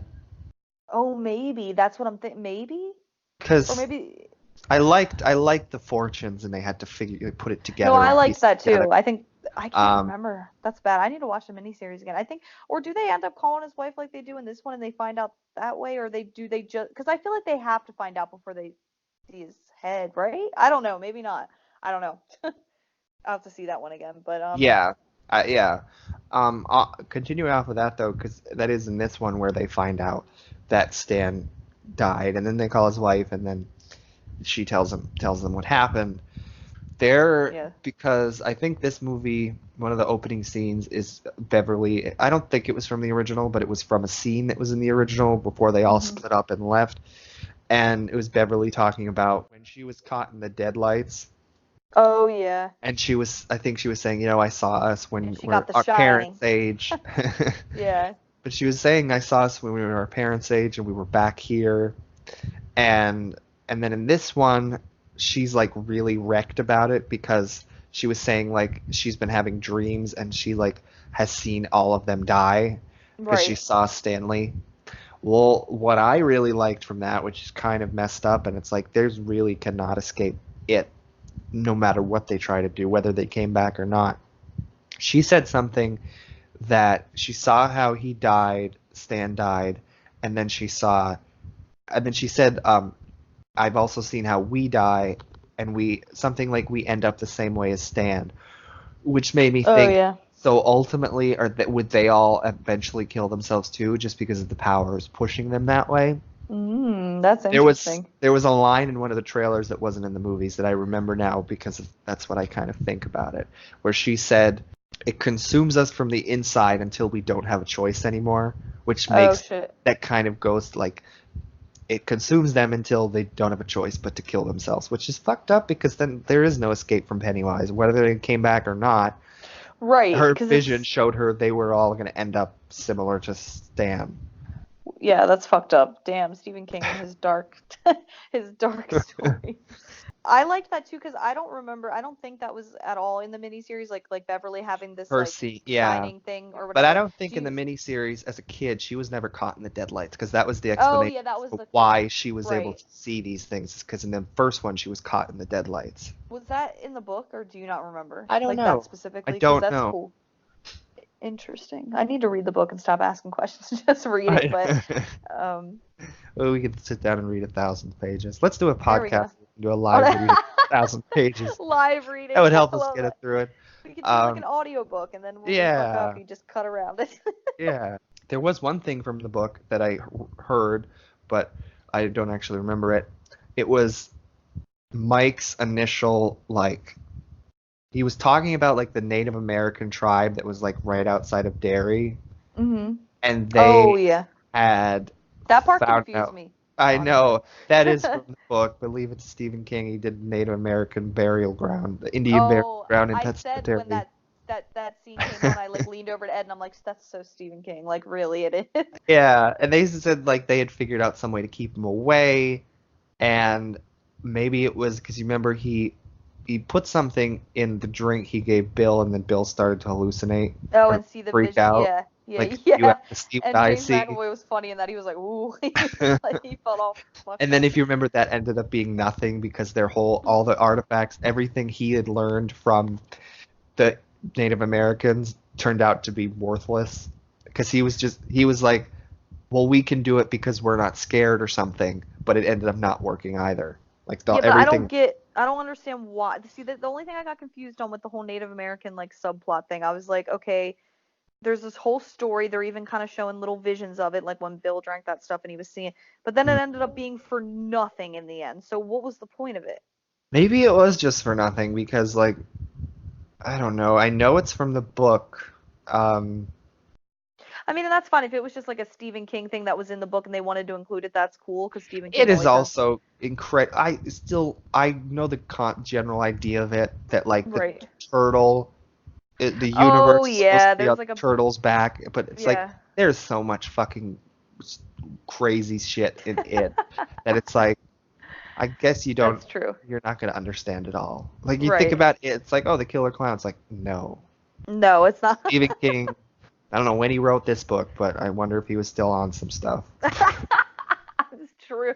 The universe is on a turtle's back, and then there's all this Native American shit that ends up being for nothing. But the whole collecting of the artifacts and everything, was that in the book? Because that wasn't at all in the miniseries, right? I don't know. I don't. Maybe it was in the. Maybe them collecting things was in the book because if the Native American thing was also in the book, but not in then that would make sense, yeah. And then maybe there was more purpose to Beverly going back to her house because in the miniseries she just goes there. Right. But in here she was getting her artifact, which was the postcard with Ben's poem. Well, I always figured she just went back to see if her dad was still alive. Which makes sense. It doesn't need the explanation, but maybe that was the reasoning. Yeah. In the story. I did want to talk a little bit about some of their little side things where they went off to get all their individual artifacts because I liked some of those, and we were just talking about Bev. So if you wanted to go to talk a little bit about her scene where she goes back to her house or her apartment. Oh yeah, that was my favorite scene in the miniseries. So let's see if it holds up. Right. Well, we're getting closer to the thing. I was like, I'm very curious how you're gonna take this. But for starters, I feel like I really liked. That old woman was really creepy. And in one of the first trailers, you already had seen a lot of that scene of her coming, but I don't know if you picked up on it, but it was kind of cool. When she first opens the door and she's in the door crack, the first thing when she says hello, whatever, the first word she says, it's Bill Skarsgård. It's not the old lady doing the voice. Oh, First Really? word because it's Pennywise, he's the old lady at them, or it is being the old, pretending, portraying himself as the old lady. But Right. the first words that are said, it's Bill Skarsgård. It's not the old woman. What does he He say? just Like says, I think hello? he just says hello. That's cool and creepy. Because Yeah, he's creepy. and because it is still it, and then Right. and she was just creepy the whole time. Like some of it was kind of, I don't know if it was Comical. played. Yeah, I was gonna say I don't know if it was played for laughs, but it came off that way a lot. Especially like with the whole theater. Like I When think she one was of the like running or she did something really weird. She well, moved really weird. yeah, she was like in the, it was like a dark hallway behind Bev, and you saw her just standing there, and then she kind of wiggles away out of frame. Yeah, and Ed was like, "What the fuck was And then there that?" was another where Beverly was looking at the picture on the wall that was when he was a human, I guess, Oh yeah, and it's or at like the it's circus, or if totally that was Bill completely Skarsgård. made up. Yeah, yeah, yeah. But yeah, and then you That was just cool. see her. She walks past that dark hallway like straight across, completely naked. She's just like jolting, like jovially walking past, but she's I know. completely naked. I know. That was see. I think things like that can kind of play on the humor, but also the creepy. I really like because it's Yeah, like it's so absurd and weird. You don't even know what you're looking at. Like, do you laugh? Do you get freaked and out? as Because it, much it as did you and I both for like me. old people in horror, they can be Yeah, creepy. that was creepy. That was really executed well. Like There when was she, there was well, one that part was. I'm gonna get to the rest of it in a little bit. right. The rest There of the was scene. one bit like before she's even back there, all creepy, Mm. or funny, um, where Whatever you choose. I think Bev, she was like, oh, I'm gonna put on some tea or whatever, or maybe when she was talking about the cookies, but she was like, I'm gonna put on some tea, and Bev was like, oh no, you don't have to do that, and she just like snapped, oh, don't be so polite. Yeah, don't, yeah. I love that. I There's your was like, first oh, little clue. yeah, And then that when she's she just not. smiles at, she like, stops talking and is just And just smiling at her, that and was then just weird. comes back into it.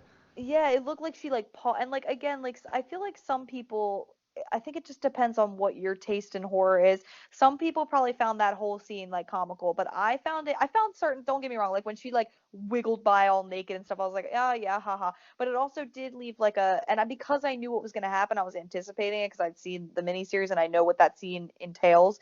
But like it kind of freaked me out, but it also made me laugh. It was so weird. It's like this weird combination and like even when she paused for like it was like it felt like fucking like 10 whole seconds she just stares at Bev Yeah, and then it goes back. It almost looks like somebody like hit pause on like the movie, like she was so still. And like I remember like Ed, or maybe it wasn't even Ed, but somebody like was like kind of chuckling at that, like, okay, is she gonna move, haha, like. But I thought that was really creepy. Like, I mm. mean, again, I guess it depends. I thought the old lady as the old lady was very well done. Right. And from the trailers that I've seen, where she's in the, well, in the trailer when she's in the back and she's saying like, "Are you still daddy's little girl?" or whatever. In the trailer, it was like the old woman's voice yelling at her, and I thought that was creepy.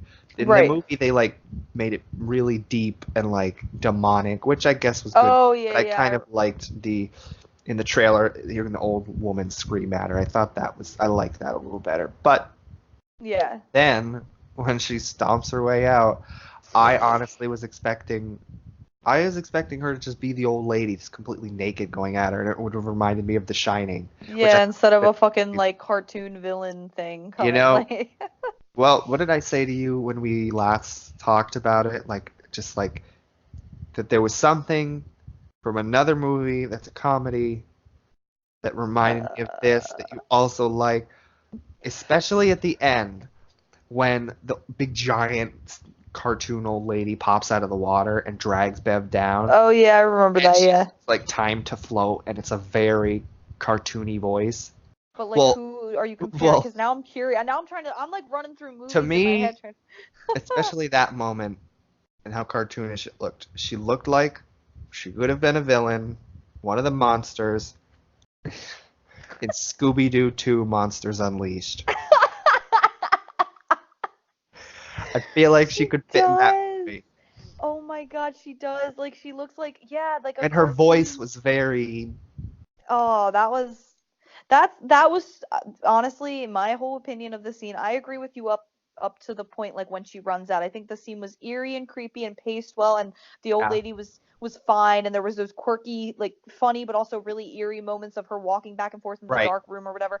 It was fine up until that point, but and then I had such high hopes for that scene because of how it was going. It was going really well, and because I love the original scene, that scene used to freak me. That was like the only thing in it that used to really freak me out, because I used to, when I was watching it as a kid, like, clowns kind of freaked me out, but like I could deal with Tim Curry being Pennywise. It was like whenever it would get to that scene of Beverly going back home, I'd be like, oh, this is the part that's creepy, because it's like, it's so subtle and creepy. Oh, it's done so well in the miniseries, and I didn't expect what we fucking got in this one. I will tell you that. Like when she finally ran out, and again, I thought if anything, it's going to be the old lady, and they're going to kind of fuck her up and make her creepy, and that's going to work because that's what they did in the miniseries, and it was fine. But when she like ran out with her CG cartoony villain face, And her oh hair my was like God. standing up or something, it was kind of Yeah, blowing. it looked really dumb. It almost looked like a fucking like Disney fucking, like it looked like something in Monsters Inc. or yeah, like you're saying in Scooby Doo, Scooby which is Doo too. hilarious.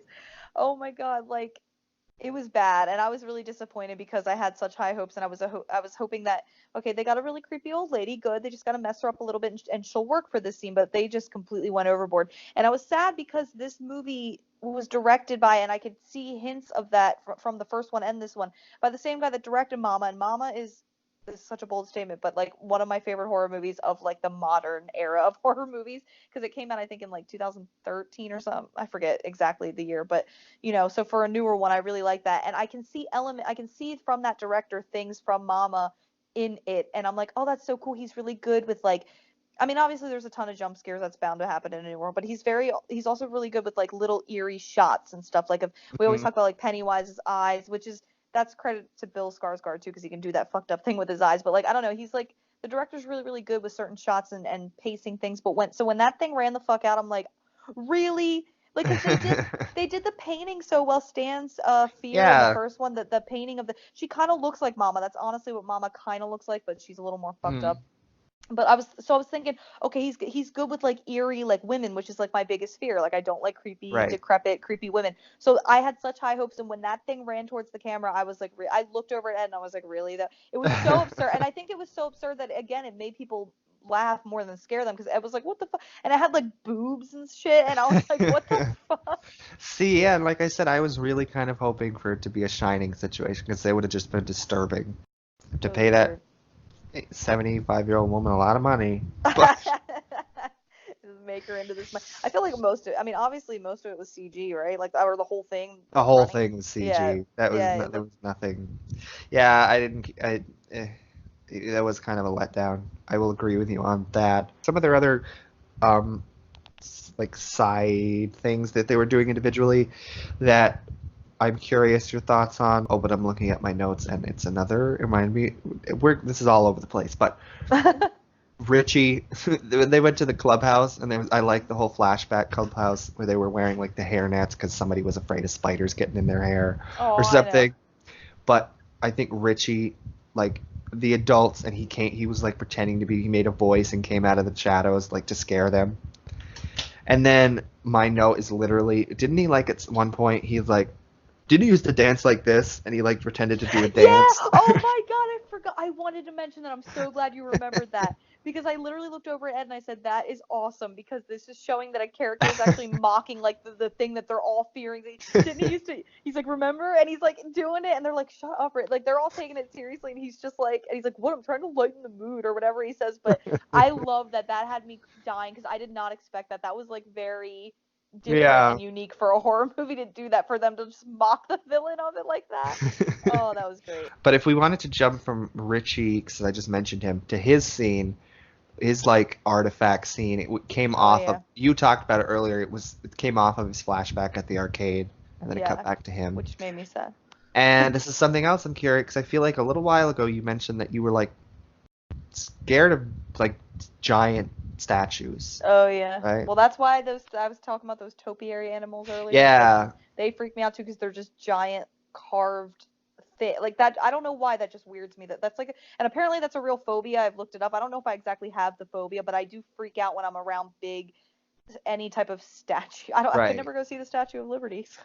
So that's why I'm curious. In Richie's artifact hunting Oh thing, yeah, yeah. did That that? I think it was a Paul Bunyan statue. Did that have any effect on you, or was it just like glossy CG? I'm curious because it didn't do a whole lot for me. well, I was gonna say no. So I at first seeing it, I was like, are they gonna do? Because they kept showing it without it being anything at first. I was like, are they gonna do something kind Yeah. of horror with that?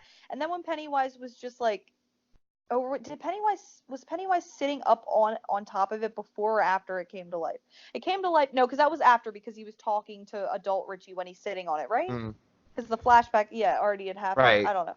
So I figured like maybe I thought something maybe like that would happen, like, oh, like, Pennywise will be sitting on it. I didn't really expect it to come to life, and even though I am freaked out by stuff like that, I it didn't trigger my fear, and I think it's because it wasn't a very eerie Right. like most of I mine are like animal style, or I don't know, right, I'm right, weird, right.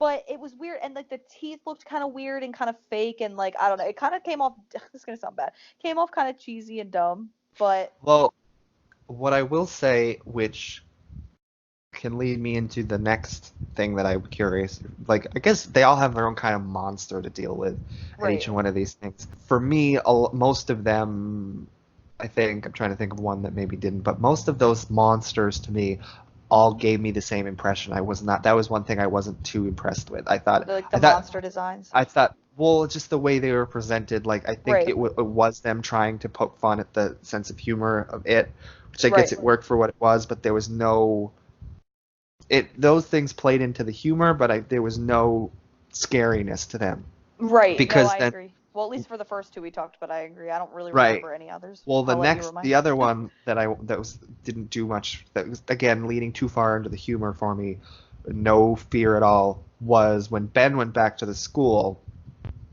and then it was a flashback with Ben in a classroom, Oh, and and Bev Beverly, sneaks in. yeah. Oh, but the one shot that was I really loved. It was Kid Ben sitting at the desk, and there was like a projector, so you saw a shadow come up behind him. Oh, and it looked like Pennywise. It did, and then when it cut back to Beverly, you could still kind of see. Well, I guess her dress is kind of like that, but Yeah, then it and turned her out to curly be hair. him. Turned out to Yeah, be him. I love that that because was I cool. that shadow right there, that was amazing. Right, I But then liked that too. but then you knew it wasn't her because she was so mean. Like he goes in to kiss her, and she's like, "Did you really think I could like anybody as fat and I disgusting as?" know. I was like, no. I knew it wasn't her either, but then I was Yeah. like, But then but it's sad. You feel sad for him because he runs to his locker and he's in there and he's like, Beverly would never say anything like that. She I wouldn't say that. know. And I told you the kid who plays Ben just tears at my heartstrings because he's Yeah. so cute. So that already made me upset. But But the creature I was curious your thoughts on was when Beverly's head went on fire and was chasing after him and was like saying like winter fire, January embers, and she yeah, was running with a flaming head. no, that was dumb too. I think like when she started or she or he, whatever, started screaming like the poem, I started chuckling. I do think you're right. I think they were playing more on the maybe comedic things, which is fine because the whole Right. movie wasn't like that. It didn't take away from the entire movie, but I do think it No. did take away from those scenes though. Maybe if one had been comedic, that's fine. Maybe Richie's because he's the like or over the top whatever. But there should have been one that was at least more serious. Like I really was hoping that Beverly's would be good and serious and it'd be a creepy old lady just like we got in the miniseries. That's what I was hoping for. Because remember in Right. the miniseries it's like a old decrepit woman and like I think her dad's voice starts coming out of the old woman and it's like Bevy, but it's like it's so creepy and like cool the way that Yeah. they did it. So I was hoping for something like that and we just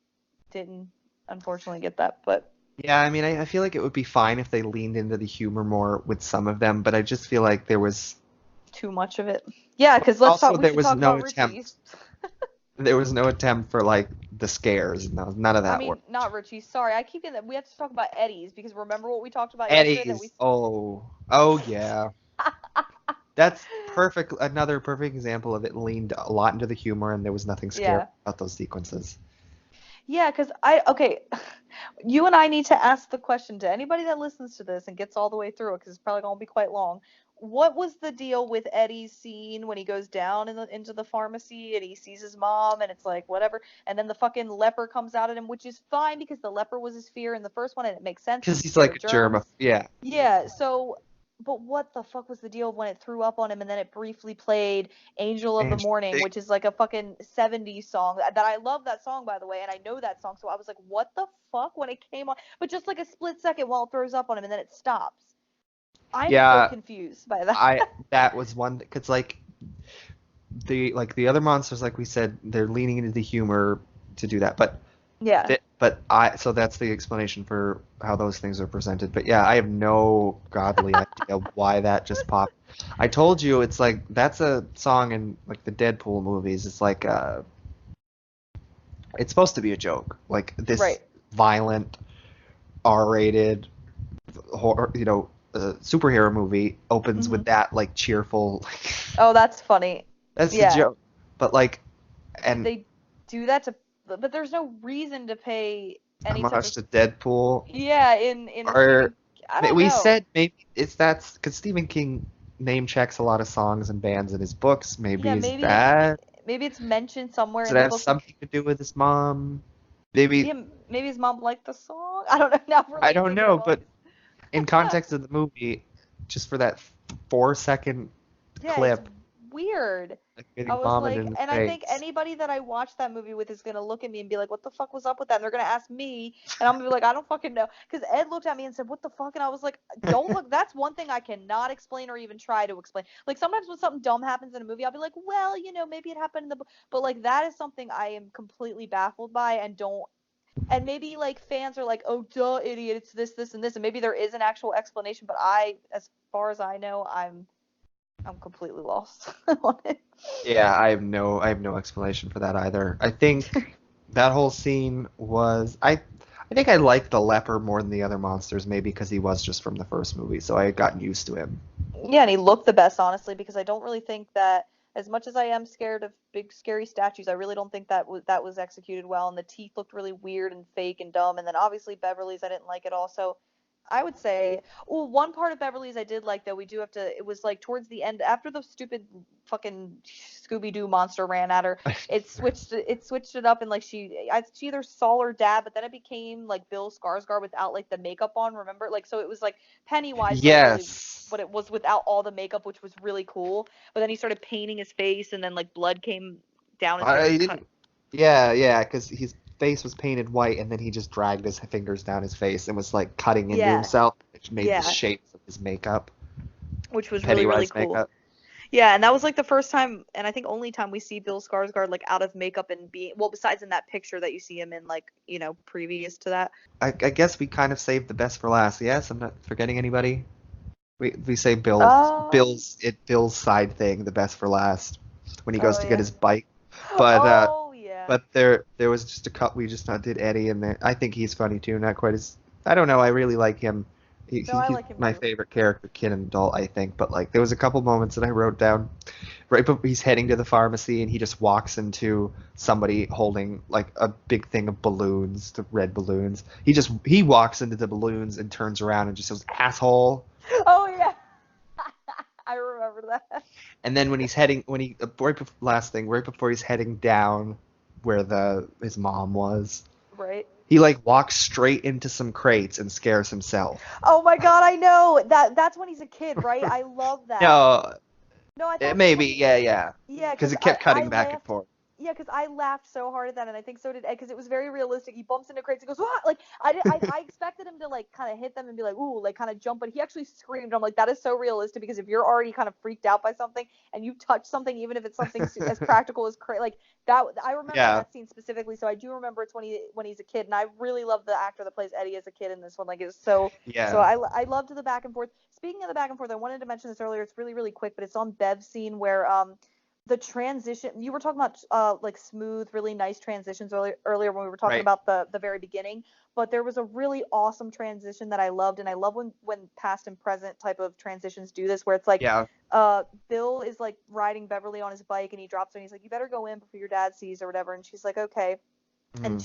she like walks towards her apartment, and then Bill drives by, and as Bill drives by, the camera pans and it turns into adult Beverly standing outside her Yeah, I apartment, like remember she's that. remembering. Yeah, so it's almost like she's remembering it and sees it, but she's in the scene too. Like the Yeah, transition was really really cool, and they do a lot of that type of stuff with the they transitions with the. do.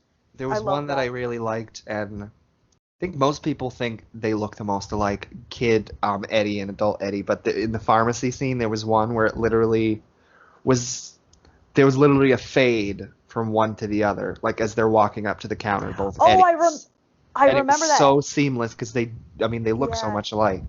That's what I said. That was when I first really realized it. I was like, holy shit, they casted this really well, because they do like with the the fading in and out between the faces, I was like, holy shit, they really look alike. I was like, damn, are they related? Like, it looked really good. But yeah, if we want to move on to the last little side thing, With the their best little cameo artifact in hunting. history.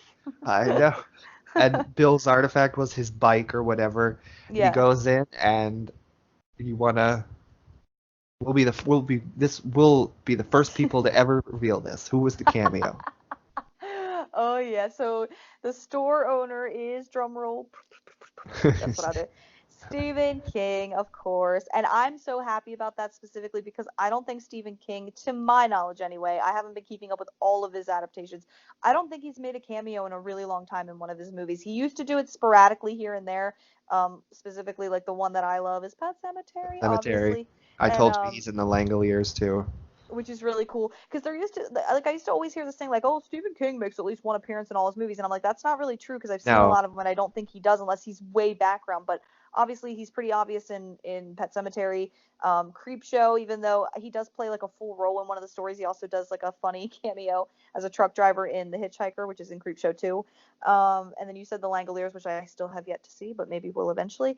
So it is interesting. So for him to actually make, and he has like a full little like mini part, like a bunch of lines, and I was like, oh my Yeah. god, I was so excited, and kind of like I guess sort of like makes fun of himself in a way because like the Hmm. whole thing with making fun of Bill being a writer with terrible endings, and it's like Bill's like, you want me to sign it for you because he sees that like Stephen King's reading one of his books and he's like, nah, I didn't like the ending, or the ending sucked or whatever, and I'm like, oh my god, that's so funny. And Stephen King plays the grumpy like store owner like perfectly. I know, It's wasn't so there another thing where he wanted, like, Bill's thing was the bike, and it was an old bike, so it was expensive, like, or something, or the Stephen King was like trying to get more money out of him, and he's like, "You're right, yeah. you can afford it, You like can you're afford rich." it.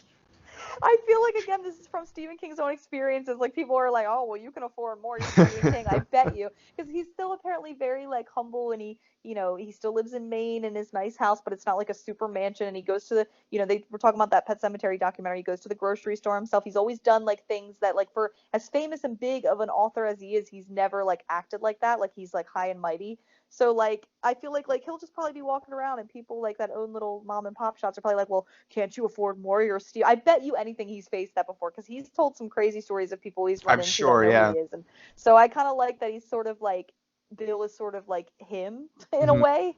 Like it's kind Yeah. of interesting because there's always one writer or whatever in his stories, or a Yes. lot of his main characters are authors and stuff. So that's interesting. I It love was. that. That cameo made me so happy. I know. I didn't expect it either, I which know is when it great. first came on, I was like, again, I told you I was in a packed theater and I was really surprised. I was like, you people do not know, what you're actually, because like I feel like Ed and I were the only two that got excited. Like we were like freaking out, trying not to be loud, obviously in a theater full of people, but nobody else. Like I was expecting to hear a couple like or oh my gods, like like you usually do when there's like a cool reveal, and like nobody did anything, and I'm like. These bitches sitting here probably don't even know who this man is, and he is the genius that created this whole world we were watching, and I was so upset, but it was really awesome. Exactly. Yeah, no, I love that he had a cameo, and I wish he would do more. Me But then too. it's cool that he doesn't, because then we were completely surprised by this. I know. Like when you first saw it, were you like, dude, who did you first go see it with? Your brother? Yeah, like my whole family. Oh my god, were you guys like, holy shit? Yeah, yeah. That's awesome. Even my mom, who has read Stephen King books, she like poked over me. She's like, "Is that Stephen King?" Oh, that's so cute. I love No, that. but that was great. I love that. That was very cool that he had a cameo, and maybe it'll be a trend in the future. I don't know. I will say his cameo in Pet Cemetery is a little bit more fitting because he's like a minister instead of a grumpy old store owner. So people say. Oh, that's funny. Even though I don't think Stephen King is religious at all, it's just funny that he plays like the preacher guy. It's like, may the Lord bless you and keep you. I love that. I Oh my know. god. And we can definitely get to the ending after this, but like just to kind of even just wrap up on the Losers Club, and I'm sure we'll bring it back up again when we're getting to the very end, but I'm so glad that there was little scenes that were just them hanging out. Like as adults, and then they would flash back to them as kids. Like that was the Yeah. coolest part. That's almost the coolest parts of the movies to me. Like even though the horror is obviously a big part of it as well, and Pennywise, and I just love the simple scenes of them as kids just kind of sitting around like in the 80s in their clubhouse, or even as adults just kind of having that banter and having a couple beers when they have the drinks at the Hmm. at the restaurant. So it's like Yeah. I really No, like that it works in both versions because that's really important. Like we yeah, stated a like we million said, times. yeah. Well, yeah, no, but it is important, and it probably is the most important thing to us. And I love those Yeah, scenes. I think those are great scenes I when know. I they're all love when they together. flash back. I know. I mean, even the adults do super good with those simple scenes, but they're more focused on sort of like the charming humor of it when they're kids and they flash back Yeah, and you see Richie and and even when they're all wearing like the caps, like who's gonna wear that? Like, I think it's like Stan or somebody's like, for spiders in our hair, and he's like, really, no one's gonna wear that, and the whole rest and of then them are they're all wearing yeah. it. Yeah, like it was so cute. I just loved like the humor and the lighthearted moments in it because it's such a dark story that having those moments, I think, Mm. obviously that's the magic of it. It's the Losers Club. So I'm saying, I'm just gonna say it one time. You gotta see Stand By Me. Anyways, we will talk more about that later though, because I will make you watch that eventually. Because I'm saying, anybody that's seen it will agree with me. It's literally the Losers, or it's it without the horror. So it's just like the Losers Club. If there was just a movie about the Losers Club's friendship and they're growing together and their hardship without the horror, that's Stand By Me. And I think you would like it. With Stephen King's writing, you will love it. I'm just saying. I'm Talking sure about I that. will, but I always, I drag my feet with non-Stephen King horror. But I eventually, know. yes. But yeah, no, if you want, I don't know if there's anything else you want to add to what I said or if anything else before we do tackle the ending, but that I just wanted to once again praise the Losers Club because I mean kids and adults because there's just so Mhm. much chemistry and it works so well and that was my biggest fear again even going into the first one and going into this one, like, is the Losers Club going to work? Is it going to feel authentic? Are they going to have lighthearted funny moments and not just focus on the horror? And I'm surprised that this movie took my expectations and completely, like, I was like, they actually went over what I expected because I thought there would be a couple jokes and stuff, but I really thought it was going to focus on because these movies, like this version of it in comparison to the miniseries, seems so dark. Just the way that Pennywise looks, and he's a lot more brutal than the way like Tim Curry played him, which is fine because Yeah. both versions are great. They're just different. Hmm. And so I just thought this one was going to be really dark and maybe when they all get together, the Losers Club will crack a little bit of jokes, but it was just going to be very dark and serious. And that would have been fine too because it's a horror movie. But I really liked the direction they went in where there was a lot of lighthearted moments in it, which were great. Like specifically between like Richie and Eddie and switching back from the past to present was really, really cool. And I loved seeing all the kid actors because they were so good. It makes me want to watch the first part again.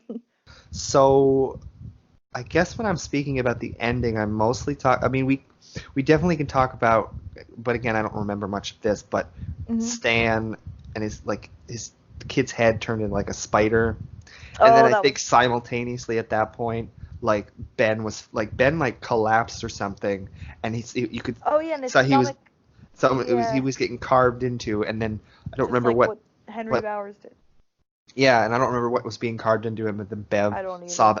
Bev looked in the mirror and saw Pennywise in the mirror, and she smashed the mirror, and I guess And that's then it stopped it, which was actually really cool. I liked that too, that whole thing, because it was like Pennywise wasn't, he was just in the mirror. He wasn't like out there with them, like he yeah. wasn't, which was cool. And then she smashed the reflection, and it like stopped Ben from getting Hmm. hurt.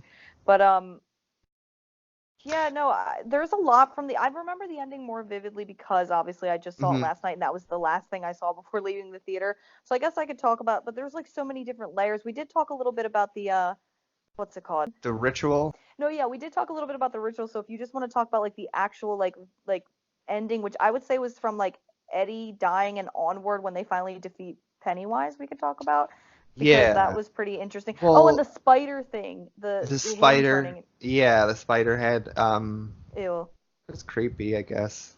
The fact that it was still the kid actor.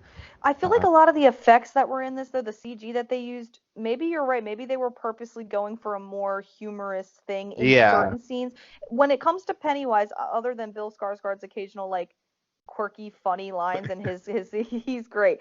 But like, I feel like Pennywise is more horrifying, like looking than funny. Whereas a lot of the other creatures came off more like even Stan's head. I don't know if you remember exactly what it looks like, but it grew like legs and then it had like Yes, I remember it that. was just kind of looked cheesy again, which I'm not knocking because hey, if they're trying to make it look cheesy and look kind of like a throwback to whatever, that's fine, or to make it look kind of funny, whatever. But I didn't really like that either. I mean, I Mhm. like that Stan sort of like came because I was like wondering if they were going to show Stan's like head or whatever, what like they did in the miniseries, and they probably do in the book because they've referenced it in both movies. And the fact that it was his kid self, like we were talking about last night, which was Right. better than it being the adult Stan, which because it makes more sense. It makes more sense But in the miniseries. Like I said, I think they might have just been again nervous to do that. severed kid's Oh, with a head. kid. Yeah, that's true. Yeah. I didn't even think about it that way. Right. Aside from that, like, besides the ending, what I also meant was, or what I wanted to talk about, I really enjoyed they kind of got split up into specific pairs. Oh, Like I forgot about Richie and that whole Eddie, part. and they got Yeah. Richie and Eddie were together, and it was after Oh, it that was fun. turned into its true form, which Right. was the spider, but it was still Pennywise. Like, he Pennywise's had the head. spider legs. Yeah, I was gonna talk about that too.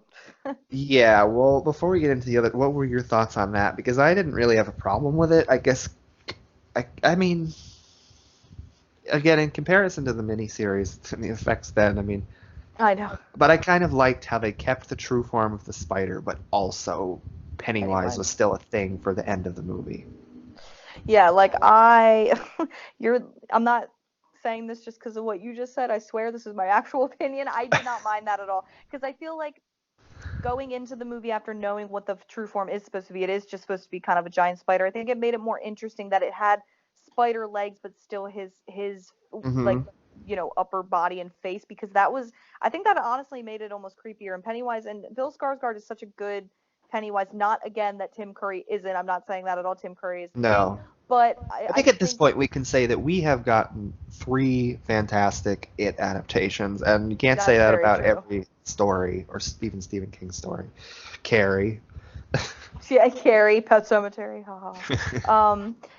No, but I actually really liked that, and I think it was fine. And he was still able because in the miniseries when it was just the and again I'm not trying to knock it was the 90s. I always forgive movies for bad CG or bad effects when they came out in certain times, so I'm not knocking it. I'm just Hmm. saying it Yeah. was pretty like compared to today's standards. When you watch that, you're like, oh, okay, yeah, that's old, that's whatever, that's dated. But like it's just the spider comes out, Bev hits it, and then the deadlights come out, and then at least from what I remember, that's all. Like Pennywise at that point's already done. I kind of like how Pennywise is continuing to kind of like, and he still can like mock them and say fucked up shit and like talk to them and stuff as he's the Right. spider though, and he's got these legs and it makes Yeah. him like I I thought it was really cool. I feel like it probably works better in the book, but I feel like in a movie or whatever, that seems anticlimactic, or it would be like Pennywise is the thing. Like, Right. and then you spend the last half an hour with just a giant shoddily looking spider. Right. I know, people, I love the miniseries, even people that like it, that's just, The biggest complaint, yeah. yeah. No, Yeah. I've always heard that too, and I can agree with that. I always thought that there's a certain point in the miniseries where I'm always like, oh, this is where it starts to get kind of not that it gets bad. I still enjoy it and I love the characters obviously, but it always got kind of like I don't even want to use the word boring, but just a little meh towards the end. The whole thing is Right. solid up until a certain point, so I will say that. So I do think, and again, surprisingly, me of all people, the hater of all remakes and newer anything, especially, things from my childhood, for me to admit it, that means it's pretty good, guys. So, Well, that's because, kind of cool because that means, like, of course, this is a Stephen King adaptation. You're going to give it yeah, its time, but you might have yeah, even found, like, a newer horror director that you're a big fan of because he also did that's Mom. So true. That you is found true. a newer director that you like. I know, but when I heard he was possibly, even though he didn't get it, he was possibly going to do Pet Cemetery, I got pissed. But hey, we probably would have got a better one if he had gotten Yeah, yeah. I'm sure we would have. Yeah. it. But yeah, no, I like Pennywise as the spider. I like the combination of it because, like I said, I feel like it's kind of disappointing if it was just a giant CGI spider. Right. That would have been It wouldn't really feel as fulfilling. And I think a lot of fans exactly would have gotten, yeah, a little bit like, wow, well, what the hell? They don't really get to defeat, even though it is a shape shifting thing and it can take all forms. right. Them defeating Pennywise just feels to, I guess, to like an audience perspective, like a lot more fulfilling. In a book, it's different because you're not constantly seeing Pennywise. You're reading all the shapes it takes on. I think it would be different in the book, but in the movie, I think it had to be Pennywise that they defeat because that's like the ultimate antagonistic asshole throughout the whole movie that just taunts them and Exactly. so I think it was a really good choice. And I'm glad they kept the spider thing though, because I was like, oh, are they just gonna make at first I was like, are they gonna just make it Pennywise and he's just gonna get really big, or like I don't know what I was really thinking what was gonna happen at first, but I didn't think they were gonna do the spider thing because I myself also know how people do feel about it in the miniseries. I know that's like a lot of people's least favorite part is when the spider comes out or whatever. So I was like, maybe they're gonna scrap that all together. But I am glad they still kept elements of that, like with the legs, because it actually did make it like, I don't know if Pennywise can get any creepier, but it actually did make him like, because he had like these legs and he was able to like penetrate through people and fucking, pretty interesting. So I like Yeah. that whole thing. The other thing that that I mentioned that I want to talk about too was when they got split up. I liked how they got split up. I liked Eddie and Richie together, and they were back at the doors, like scary, not scary. Oh, I at know, all. that was Very scary. and I that think little they Pomeranian. I know. Wasn't he? It was kind of a callback to when Richie was fucking yelling at that kid in the Chinese restaurant, like, I fucking know you can't fucking scare me. Yeah. Did he do the same thing to the dog? Like, I fucking know what you're gonna do, or something. Yeah, I know what you're gonna. But didn't he also have a line earlier? The reason why it's a Pomeranian is like, because like we have to see what it is in its final form, and he's like, well, hopefully it's a Pomeranian, right? He's just trying to make him up. Remember So that. he like says something about like Penny or it being a Pomeranian in its final form, and they all kind of just look at him and stare at him, and he's like, what? They're really cute or whatever. He says something like funny like that to like lighten the mood again. So I think that's why it's there. And then it turns into like a fucking like again CG kind of dumb looking monster, but hey, whatever. Right. But I liked that whole thing too, where it was like, what does it say? Scary, not scary, and then very not too scary. or very, yeah, something like that. Like that. And they're like, no, he's trying to trick us, so let's go into very scary. And then they open it, and it's like a little, like a girl's like, what is it? Like a pair of legs that just runs out. It's like a girl from the first movie. Yes, it was a callback. I think her name's Betty Ripson, but in the first movie, in that scene, they opened the door and it was her torso up. Oh, that's interesting. Yeah. Yeah.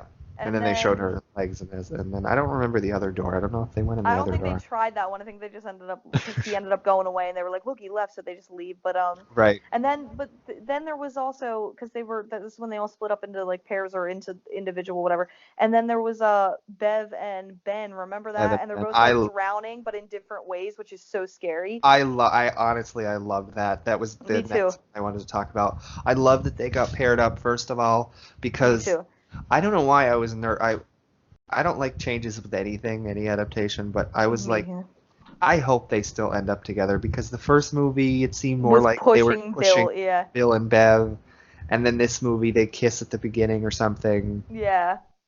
But I love that whole scene. They got sort of separated and like thrown into things, and she's thrown into the bathroom stall, which was great. Which I love, yeah, because it's like they're kind of thrown into places that are like, reminiscent to when they were young. Because remember when she's in there, doesn't the first movie, like very early on, she's in there because she's being like, they throw trash on her or something? Yeah, she was in there smoking a cigarette, and then it was, I don't remember, the bitch. That bitchy girl, yeah. Yeah, she said, you're trash, and then they pour the trash on her.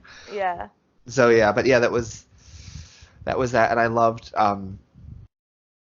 when like their heads kept popping in, like it was her father, it was the bully girl, it might have been Pennywise, it was probably some other people too, and then the whole thing got filled up with blood, and I think they said that that's like apparently the world record for like the most gallons of blood used in any scene. Oh, that's hilarious, really. That's what it looked like. I mean, she was like, look, and then while she's drowning in this fucking blood, like Ben's fucking getting buried alive, which looks scary too. Like, the whole, and then they have to kind of get to like through to each other in order to like be safe. That was pretty cool. I love how they get through to each other, because he starts like saying the poem or whatever as he's about to be buried, like he's almost completely buried alive. I know, and she's like, oh, it was you.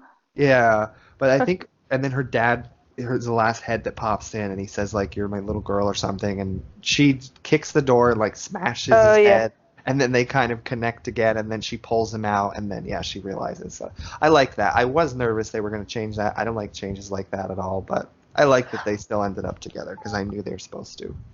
I know, I think you and I were both nervous about that, because I remember in our first It podcast, like when we talked about It Chapter 1 or whatever, I was like, oh my God, they're really pushing for the Bill and Bev thing. Do they want, like, maybe and they probably did it just to obviously confuse everybody or whatever. Or maybe there is, maybe as kids there is more with Bev and Bill in the book. I don't really actually know, but yeah, I was glad that they actually went with the way it's supposed to be. She ends up with Ben because he always liked her and it's so sweet, and he writes her the poem, so it's meant to be. So I actually really like that scene. I don't know if that's in the book. I don't think that is. I feel like that scene, it kind of seems like a scene that was added For a for this movie. for like a movie. Yeah, but it was done so well, and like the fact that they're both drowning or like being sucked under in different ways, Yeah. so and like buried alive and drowning, nobody ever wants to. That's like so scary, but then they find each other. That was really cool. And the I way it was loved shot, Bev's scene was I fucked up with all that yeah, makeup. it really was. And I loved, and you said you really like her as an actress. This might have been well, no, she's actually in the last X-Men movie that was horrible. Jessica Chastain. But she's a great actress, and on that scene too, I love her I love her scream when they got the door open and she's reaching for Ben, and when she's screaming Ben, Oh yeah. for some reason I love that, and it like gave me chills. Oh yeah. Whenever there's a horror movie actress that has a good scream, it gets me chill. I love that too. So yeah, I know what you mean. And you She's could tell really good. like she finally realized it was him, and you could tell the Yeah. concern in her voice for him. I was like, I hope they don't have their first kiss while she's covered in all this blood. And I don't think they did. I think they'd end up getting up because they heard a noise or something and they kissed later. At least I don't Yeah, remember them having a kiss I, there. I don't think so. Because I was like, ew, she's covered in blood. Don't kiss her now, Ben. I don't know. I just thought of that randomly. But then while that's all going on, there's Richie and Eddie that are at the doors. Then there's Mhm. Bev and Ben that are being suffocated. And then I think isn't Bill on his own? He's like in the basement of his house and he's in water He's in the basement, in the and basement his talking to younger his self comes down, and like yeah, it's saying it's their fault, and and he's they're the reason he's dead, and then I liked how it was cut together in the trailer better. In this, he was just sort of screaming it over and over, and it wasn't very effective. But when Georgie comes out of the shadows and is yelling at them, mhm. because apparently Bill lied about being sick, he just didn't want to go out and play with him. Oh yeah. So in the trailer, it was cut really well together when he's yelling, "You lied and I died." But in the movie, it wasn't effective at all. He was just kind of screaming over and over and over and over. Yeah, it was kind of absurd. It was. But I like that scene, and I guess it was kind of Bill coming to terms with like forgiving himself. Like I'm sure he Yeah. blamed his entire life. Yeah, that's how I mean, obviously, Yeah, I guess how you're supposed to take that yeah. because it's him, like, so I really, really like that, how he's finally believing, like, himself that Hmm. it wasn't his fault because he keeps blaming himself over and over again. And, like, even earlier on, there's a scene where he's blaming him. So that's why he wants to go to the fair to save that kid. We didn't even talk about that scene, and that was my favorite scene. Damn, we got so We side. did That's a little fine though. bit. We did a little bit. It was awesome. It was shot really well. I just want to say that it was very I effective. But love the clowns that were swinging back and forth. I was gonna say, like, and they're illuminated so like with such neon coloring, and it looks like an actual like fair, but it's like got this eeriness to it, and the clowns are like laughing. That was And I very love cool. the intensity of that because just think like he's trying to save the kid because it's Pennywise and he's gonna get fucking killed, which And he there's does. clowns. But just think like, what if you actually like a kid actually got lost in there? I That'd know be that thing looks. scary, I mean, I don't know if especially Pennywise for a is little just kid. A kid, he tweaking it, could, making it look more yeah, eerie, but I yeah. mean, it's fucked up. I've been in a hall of mirror, whatever it's called. I've been in one of those before, and it didn't look that fucking menacing. Like it wasn't that confusing, but I Yeah, do like that though too, and how Bill, like, it shows that Bill still obviously feels the guilt from Georgie, and he wants to go save this kid. And I don't know, that whole sequence was really, really good. And it paid off because usually when you see a sequence like that in a trailer that looks really, really cool, because that part was mainly the whole trailer was like that scene from what I saw. And I right. was like, oh, watch them cut it, or it might not make the final, like, in the movie, or it's not going to be as good. And it like really delivered very well. So I liked that whole scene. That was my favorite scene. But back to Bill and feeling better about. I like that he does at the end finally realize it wasn't his fault because Mhm. that whole scene where he is storming out to go get the kid, and Beverly's like, what are you doing? And he's like, I'm not going to let it happen to another kid. And she basically says something like, Right. that wasn't your fault. And he's like, or I forget what he says. He either says like, yeah, it was, or you don't understand, or whatever. So like he is still obviously blaming himself until that very moment at the end, which I like. So Mm. because I think he's starting to realize that it's like Pennywise too, being like, you killed your, Georgie, whatever, to try to get to him. I think all besides like the final moments that sort of wrapped the movie up. Hmm. What did you feel about how they killed Pennywise? Because I feel like as big and broad and over the top as the story can be, Mm-hmm. I That don't was know. I need to read the book again, the ending especially, like how does it really end in the book?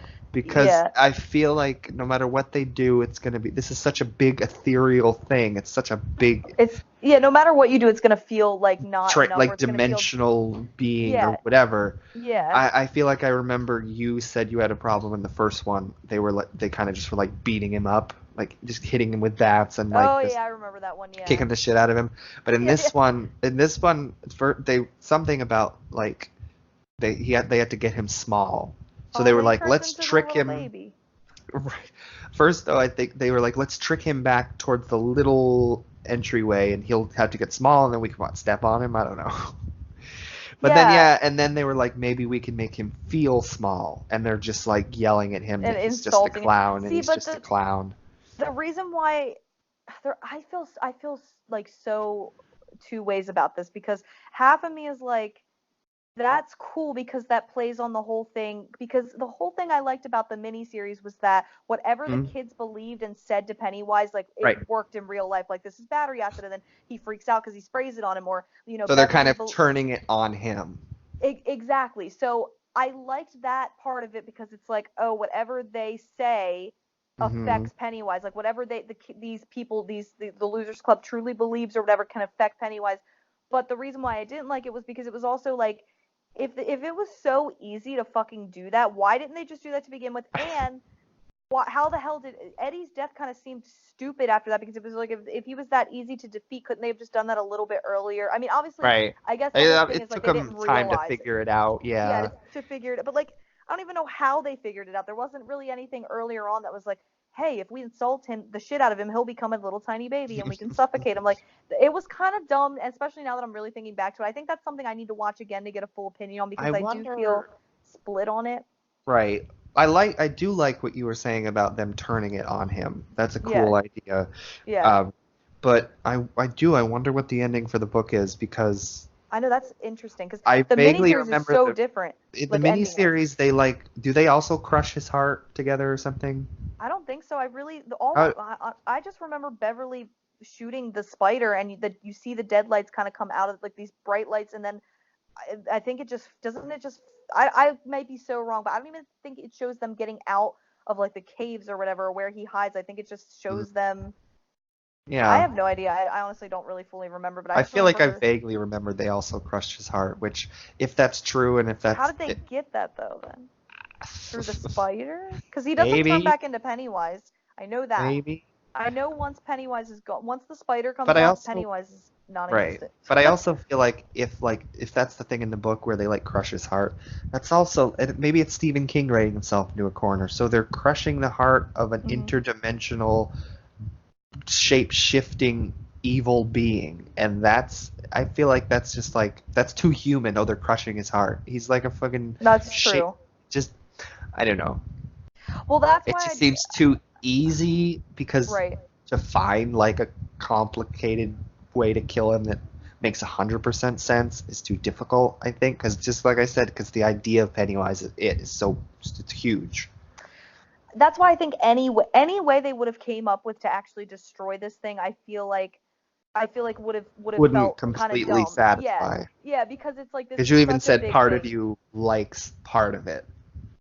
Like exactly. Part of it. Yeah. Exactly. Well, I think too, the whole idea of the kids being able to think of things that can destroy this, I like, because it is such a big creature and it is tied to these 7 people or whatever. So it's like, if they can think things and believe that this thing will die from this, I like that better. Like, if Eddie had actually been able to kill Penny, obviously, I didn't expect Eddie to live. I knew he died, so it's not even like I'm saying that. But if he had been able to be like, this thing's going to kill Pennywise, and then he stuck him with it and killed him, that would have been more effective to me, because it's like, it's more of a supernaturally thing. It's more like I thought that's what's going to happen, honestly. Yeah, and it's way more, it's so hard to explain, but I know you know what I mean. It's more satisfying, and it makes more sense, because it's not this like, oh, heart crushing. It's just this I can't think of the word. I'm terrible when I'm on the spot at things. But like I know what I'm trying to say. It's more of it would make more sense because it's something that ties the kids to Pennywise. Like there's a reason why the Losers Club were so affected by him, and he didn't kill all. Like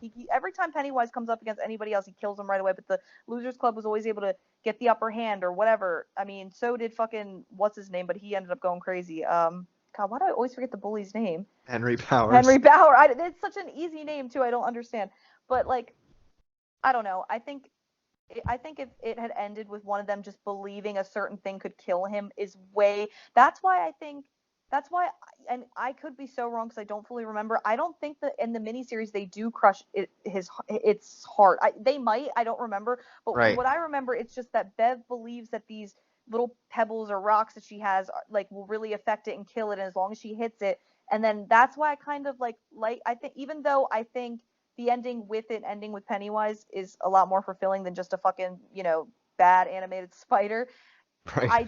The part of the miniseries I like better is that just the way that the execution, and again they may do the hard thing, but I really don't remember that. I really don't have any memory. I could be wrong. I don't know why I think that, but how did you? I mean, I gave all my like opinions. How did you honestly feel about them like insulting him getting small? We both do have to talk about him getting small because in the weirdest fucking way he was super adorable. Can we say that? Like what the fuck? Even Ed was like, oh, he was like, what? Because he was like getting small and his face was getting all worried. Look at us. Look at us. You're talking about Pennywise being adorable as a little baby. In one of our last podcasts, I was talking about the big fat pale lady being adorable in Scary Stories. In Scary Stories when she's like rubbing her head. I know, that's so weird. Horror's come a long way. I know. But no, I think before you sort of said like you like the idea of them they're doing what he did to them. They're turning on him, making him believe this. I like that a lot. Like you said that. Right. But the whole thing, I feel like it's too simple of a thing for them to grab his heart and to crush it. I feel like the answer should be bigger because it is a bigger being, which again is probably not an easy thing for them to think of, or maybe it's easier to do it simpler. But I feel like it should have been bigger. But the physicalness of grabbing a heart and just crushing it is kind of dumb in comparison to it being more of like a mind thing, like the kids believing that A, B, C. Yeah, that's kind of my that's what point. I was trying to get. Yeah. I was trying to think of how to word it, and as you were saying it, I'm like, now I kind of know how to word it. Like I think doing it through he's not a physical being. Exactly. More that's or perfect. less. Yes, he's more of a. I mean, obviously he's a shape-shifting thing. He can fuck with their minds even when he's not even around. Like at the Chinese restaurant, scene. Like he can fuck with them even when he's not fully present. Or like I said, if what Beverly was thinking, like they could be living wherever, but he's still going to get to them and could end up like Stanley. Exactly. That's the thing. That's why I wasn't really fully satisfied with how I was curious as to how they were going to do it, but I was hoping, because the miniseries I always held on to that. I don't even know if that's fully how they get rid of him in the miniseries, but I do know like the first time around as kids when they get rid of him the first time and then he comes back, obviously. I think it's when Eddie believes that his stuff is, when he says this is battery acid and he sprays it on him and Pennywise kind of melt. I like that way more because again, it's all through the kid's mind. It's not anything physical. It's more of like, and it's their belief, and it's their connection, and it's their bond. Exactly. It makes so much more sense. Like, I don't know why they went with something more, unless that is in the book, the hard thing, and maybe, again, it could. I'm going to check the ending of the miniseries again, because I'm so good. It'll probably come back to me as I watch it, but I don't remember that being part of it, but I could be wrong. Not in a hokey way, but like in a weird, like I said, their connection. Pennywise, it has his power, because he is that big being. Right. So, like, them together, I feel like, also gives them that kind of power, which maybe again with Stan, I don't really remember. My note says Stan killed himself so that they could win. So I don't know if that meant he was terrified to go back, or he thought he thought this was the only way he could win. Or maybe he thought he'd be like a liability. Yeah. But yeah, I think I like thinking that the Losers Club has that power because they're together. Not kind of in a supernatural way, kind of not, if you understand what I mean. No, I do. I think the whole that it makes more sense, and there's more. Yeah, they have a power together that they don't have divided, because exactly. I think in the first movie, like when they split up, that's when it got Beverly. And it's because they were broken apart that he was able to get her. Yeah, so it's like individually they could be taken down, but all together as a group, it's like they're really strong. So yeah, that makes sense. Overall, the ending was meh. It wasn't terrible. It could have been a lot worse, but it also wasn't as fulfilling as I was hoping. Right. But that being said, it did a better job with, I mean, because like I said, in the miniseries, it just is a big spider. From what I remember, it's just a big spider comes out. They shoot it. Beverly shoots it like 3 times, and the deadlights come out, and then it just I just remember the scene ending after that. I know Eddie does die. I can't really remember how. Like I think they're trying to fight the spider before they realize what could actually defeat it. I don't fully remember. I think this new one did a better job with like we were saying, how Pennywise is still part of the spider, so he can still taunt them and talk to them. It's not just a silent spider, right? And there's more of like a hell yeah moment, because they're actually killing Pennywise. Yeah. Even though it is everything, and it doesn't have to be Pennywise. Like he was the main thing taunting them for the the 27 year whatever the years before that, and then all whatever. You know what I'm saying? I know. Like you said, I think you said the word unfulfilling or unsatisfying. It would be, even though we know it is not Pennywise, but to them more than anything else, it is. It is, right. More, yeah, that's a good way to put it, more than anything, because like, I mean, he's shown himself in a couple other Scooby-Doo forms. I gotta stop hating on that one. But yeah, Pennywise is Pennywise is the one that the audience mainly knows. Like, whether or not anybody's ever read it or even seen the miniseries, everybody associates the clown or Pennywise with it. So I think like, for newer audiences, that was probably a smart move too, to just keep Pennywise as part of the final beast that they have to, But how did you honestly feel? Because I know you answered it a little bit, but like when he does get small and he just kind of looks kind of pathetic and cute, like what do you think of that? Were you just like, were you like, what the fuck? Or were you like, oh, this is fine? Or were you like, this is weird? Like, I thought it was weird. Yeah. I can kind of picture the look on his face in my head. I know, and he just looked so sad and so scared. He was a little baby Skarsgård. Oh. And out of all the bullshit things he did, I don't know why. Even Ed was like, "Oh, look at him." I was like, I know. Yeah, I can picture his face in my head right now. Yeah, me too. And it was sad. He looked like he was kind of like melting. There was when they reach into his chest and he's like whatever noise he makes, whatever noise he makes. Yeah. Oh, baby Pennywise. Little baby. But little. Do you remember there's this weird effect? This is such a weird thing to point out, but it was so cool looking to me. I don't know how they did the effect, but it's like he sat up at one point trying to and then he went back down, his head fell back down, and his head looked like it was mush, and do you know what I'm talking about? Right. Yeah. Was his I feel like at one point his bottom was still the spider legs, but they kind of went loose. Yeah, they went. Yeah, and then his head ended up he was losing his power slowly. Right, exactly. Which I did like. I mean, it's not it's not like I said, the ending could have been a lot worse if they had done. I think to end this story is hard. So I think the way they did it, I think it fine. Ultimately worked for this. Right. But it's still kind of weird. He turns into a little clown baby. That was kind of pathetic and cute. In the weirdest fucking way, and I can't believe I said that, but it's true. Yeah. Pennywise. I'm gonna look up pictures of that after this and send you a picture. But yeah, I think it's a hard thing to end, but I think they pulled it off at the end. No, I agree.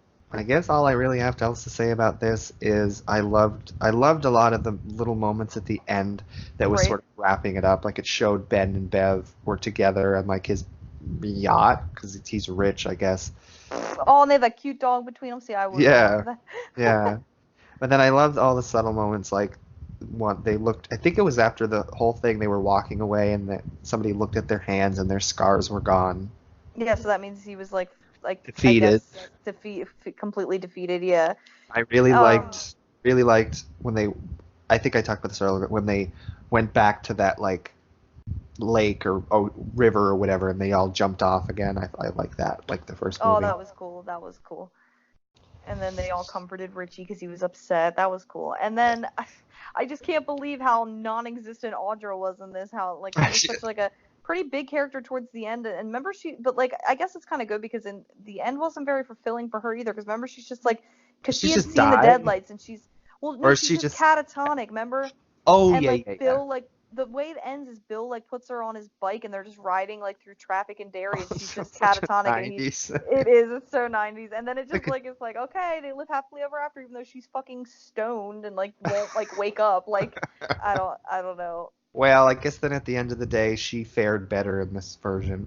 Yeah, she kind She of had her snapped one on Bill scene. and walked. Yeah. She was shooting her movie the whole time. Yeah, but then she got all pissed off at Bill because he said something like, I forget what he said, but He he said said, "Can you just like be the woman be the woman I want you to?" And or then what? she's like, "Oh, fuck you." And he's like, And he's "Oh like, no, what? I meant like the movie, like how I'm writing," because she was like siding with the director or whatever. Yeah, but we don't even know, like, Bill, even though I wouldn't say he's the main character because I like to think all the Losers Club, everybody has their fair share of, like, moments.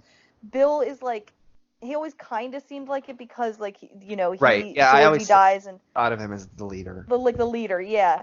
But, so we don't really even get, like, an ending. I don't remember if we do. Do we get an ending with him that's, like, decent? Yeah. I can't. Well, I think it ends. Well, he's writing He and finished his book or something, and then they all get the note from. Yeah, and Mike calls him. No. So yeah, he has a decent ending, but where the hell was Audra? Did Bill I get know. divorced? She just got divorced. So- They could Well, have 'cause showed that her at one the end comment. there. They should I have know. shown her.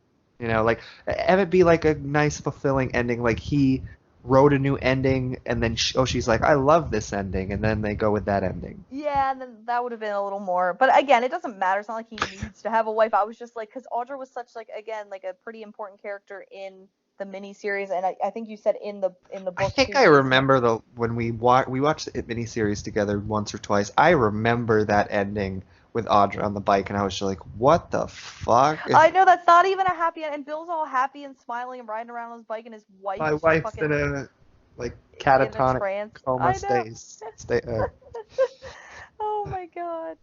But I do also like there's a moment between Mike and Bill when they're on the phone at the very end. It's before they read Stan's letter.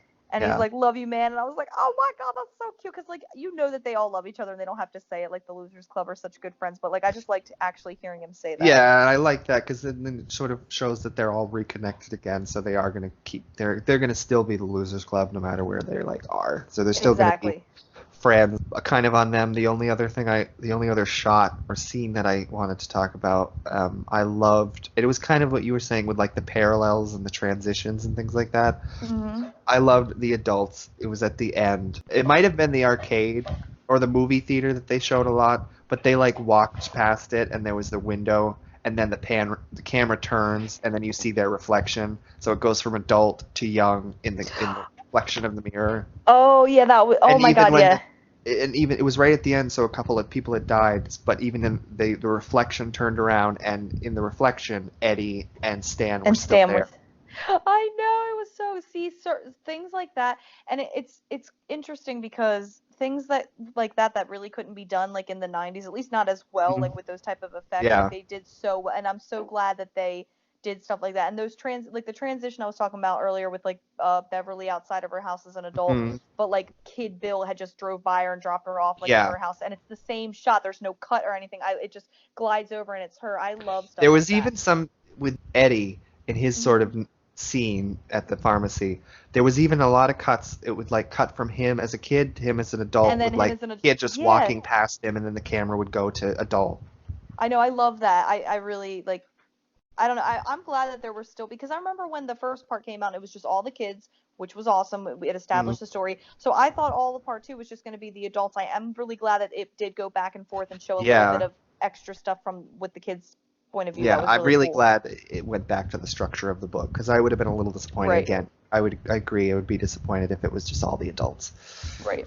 I love the cutting back and forth and all the little parallels. Those were some of my favorite and parts. We even got some extra cute Losers Club scenes, like with them in their little clubhouse and wearing the shower caps for the spiders. It was so cute, and the chemistry is just so great. Like every actor in this is really, really good. Kids and adults just fit so well. So like I have no complaints with any of the actors, and Bill Skarsgård literally surpassed my expectations as Pennywise. I knew he was good even from the first one, but this just, obviously.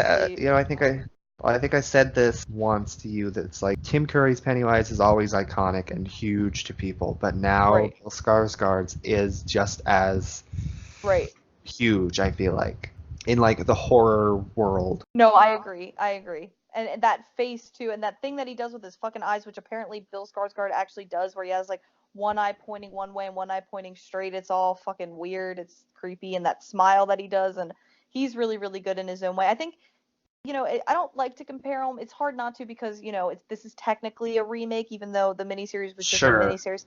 But it technically is, so it's hard not to see the. And I hate to compare Tim because I absolutely love Tim Curry and he's a legend, but I think they're both so different and they both can Yeah. just stand on their own that it really doesn't, Yeah, matter well, to say which one's better or which one's not. They're just different. exactly. Yeah. So Yes, I'm they're not even both going to different and they're both, like I said, they're both incredibly iconic, and I don't Exactly. think one being amazing takes anything away from the other one. Oh my god, with Tim Curry. Remember when he said that? Oh, I was kind of hoping we would get like a library scene. Like that was a good scene with Richie in the miniseries, and he's like talking all loud because Pennywise is in, like everybody else is looking at him like he's crazy. Like I love that. Well, I guess just to wrap up my final thoughts on this, I love Chapter 1. It's became one of my favorite movies. This I really, really liked as well. Right. It might not What? be as instantly a favorite movie of mine as the first one, As but Pet Cemetery remake? It's like I'm kidding. oh yeah. Oh, Hey, but that's kind of a gift to us. We got that shit, and then we actually got a good remake. that's true. So I guess I can't fully always say that every remake that comes out is going to be total shit because it has proven me wrong completely. And I guess I can start my Like, little wrap up with that yeah, because I absolutely agree with you. I really love the first one. I haven't seen it in a while. I do want to, and it's not because I, haven't like, oh, I don't want to watch that. It's just I haven't even really thought about it or had like the time. You and I've been watching so much other stuff lately. But I definitely do think we should dedicate like a week, especially when part two comes out digitally or on DVD or Blu-ray, which is probably not going to happen for a little bit. We should definitely watch both parts, and then do the miniseries again because it's been a while. But yeah, definitely. overall, I really, really, really do like both parts. Both have extremely great acting. The director's amazing with the way he shoots things, and I think his style is like exactly what I like. Because even though, I get tired of saying this because it's just so obvious, like, yeah, it's jump scare heavy because that's every horror movie nowadays. But he also does have this ability to make things kind of slowly drawn out and eerie, like just like that example I keep giving with that guy in the very beginning that was in the water, and you just kind of see Pennywise Mm. eyes glowing and his hand extended. Like it's very, I don't know. He does that in Mama a lot too. I can't wait for you to see this. You can kind of see like the parallels between, like, so you can see his directing style. So I'll definitely have to keep, tabs on him and see what else he does because I think if it had maybe been any other director, it may not have been as effective for me. But who knows? I mean, Right. I don't know. The acting was so solid too, like everything about it. Stephen King's cameo, that was the best thing I've ever seen in my life. So my life is complete because Stephen King made another cameo. And I'm not going to even answer my own question here. I'm not even going to ask it as a question, but I'm going to say, do you like, well, I guess it is kind of a question if I'm starting like that. Do you, I don't know, because I don't want to say like, oh, the remake is better than the miniseries, or oh, the miniseries is better because I grew up with it and I have Right. nostalgia tied to it. Because that, like, to be honest, if I did pick the miniseries, that would probably be my main argument. Is like, oh, well, it's nostalgic and Mm. it's a classic to me because I grew up with it. But this, I could see this. I mean, this is like kind of like an instant classic because, like, I mean, didn't the first part like there's like a record now for like horror movie sales, or what? Like, what's the record that it Yeah, it's like holds? it's the highest grossing horror movie or R-rated horror movie of all time, and Yeah, then didn't it surpass The Exorcist, which that was like the original that's one The that held it? Exorcist. I can answer that question. I think for me that Mhm. now that we have chapter 2 and I see them as a complete story, Mhm. these two are without a doubt my favorite, and I'll say this, my favorite modern horror films. And Mhm. modern can take whatever span of time you think that is. Maybe the past 10 years, 20 years. I would say like the 2010s and onward, because that's like the decade, I Right. guess, of whatever. Right. I But just yeah, think that. they're incredibly solid, and the things that I love about the things that make me love things in movies more than anything else is, broken record, but character, and I love these Right. characters. No, I Particularly agree. these versions. I love the miniseries too, but for Yeah. me, I feel like and I have nostalgia towards it as well, but I feel like for me, even these have, as the complete story now, surpass it to me. Yeah. No, I can see that. I mean, everybody was so solid, and it was just the way it was shot was so, like, I feel like maybe we didn't get a full sense of that in the miniseries because, again, I sound like a broken record too, that it was just a miniseries, which sounds bad. Not that, oh, it was just a miniseries, so it's shitty, but they had a smaller budget. They couldn't do everything that things yeah, couldn't do they couldn't show certain things. They had to be careful about exactly. what they could do. They couldn't fully adapt it. Right. So I think with that being said, it's unfair to fully compare them, in my opinion. Not just because it's very difficult for me to pick between them right now because I have such a love for the original for obvious reasons, and it's amazing. And then obviously this one is, amazing too. So I don't know. I'm not gonna say right now, and I definitely want more time with the Right. new with both part one or chapter 1 and 2 of the new one to fully. And I do want to watch the miniseries again just because it's been a while. Right. Nostalgia always, I sound like I'm such like a, I don't know what's the word, like a fucking, they say like, oh, you're a hipster if you pick things just for, the older stuff, but like I really do, like, nostalgia is a big thing for me. Like if it's something that reminds me of a certain point in my life as a child, like that's like the thing that I'm drawn to. So I could always say like, it probably would be the miniseries, like by like a centimeter above the remake just for that. But honestly, like, Right. quality wise, and I hate to say it, and the way it was shot and everything, Technical quality. Yeah, not acting, because the acting is superb in both versions. Like that Right. would be impossible to choose. But yeah, technical, yeah, you're right. So yeah, but overall, it was great. I want to see it again, and when it comes out, we're definitely gonna watch it together, Dylan. Yes, so we can absolutely. talk about it even more. I can't wait to just watch it again, period. But I think this is a good note to end it on. Wow, have you progressed? That not only are you saying that, oh, I like this remake, oh, I thought this remake was good, but the fact that you're like torn and undecided on which you like better, that says a lot for That's you. That's your character development. Hey, that's my character. I love that. I think that's the reason why I get so bent out of shape about remakes. I mean, most of the time you have to admit I have the right. Let's look at Pet Sematary. Let's look at fucking Evil Dead, or the ones that are, Amityville. A lot of the ones that are close to my heart that have been remade. Friday the 13th. Not even Friday. I never saw that one. What am I talking about? Nightmare on Elm Street was the one I meant to say. Freddy Krueger. Like, I think as I went to say Freddy Krueger, and then on Friday got in my mind because I never actually saw the Friday the 13th remake, but I'm sure it's pretty bad too. I mean, even Halloween, which again wasn't awful, the Rob Zombie ones, there were things that were good about them, but overall, like, just things never compared to the original anyway. Just like what Sydney says in Scream 4, that's my favorite line still. But again, it's more about. You should get that as a tattoo. I bet you'd love to have that tattoo. Oh my god, because that's me all the way. That's gonna be my new pinned tweet on Twitter. I'm about to post.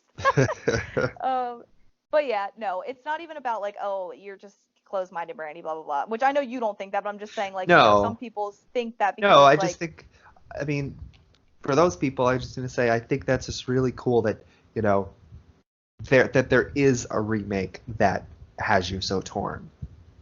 Yeah, which means it was very well done. And I think a lot of it has to do with that director, because I absolutely loved, like, when I went to see Mama 2, it was at a time where I really was just completely given up on the horror genre. I was like, no, there's nothing good out, because I think, like, I had just seen the Evil Dead remake. It either came out around the same time or maybe even a year or so before. I don't know. But that was like the last one I saw, and I was like, I'm over it. I'm over, horror. And then, like, I was convinced to go see it, and I'd seen some of the trailers and it looked kind of creepy, and I'm like, okay, this might be up my alley, and I ended up loving it. So it, I may love it because of the way it was directed. I mean, also the casting was phenomenal. That also has a big thing to do with it. I'm like you, I'm a sucker for, characters and character development and chemistry between actors and stuff. So it may just be all that. I really don't know, but at the end of the day, it is very even surprising to me, but that's a good thing. Maybe we're going to move in a better direction from here and we can forget about John Lithgow as Judd. That's what I'm going to say. Eddie Snipe at Pet Sematary 2019 is a good ending for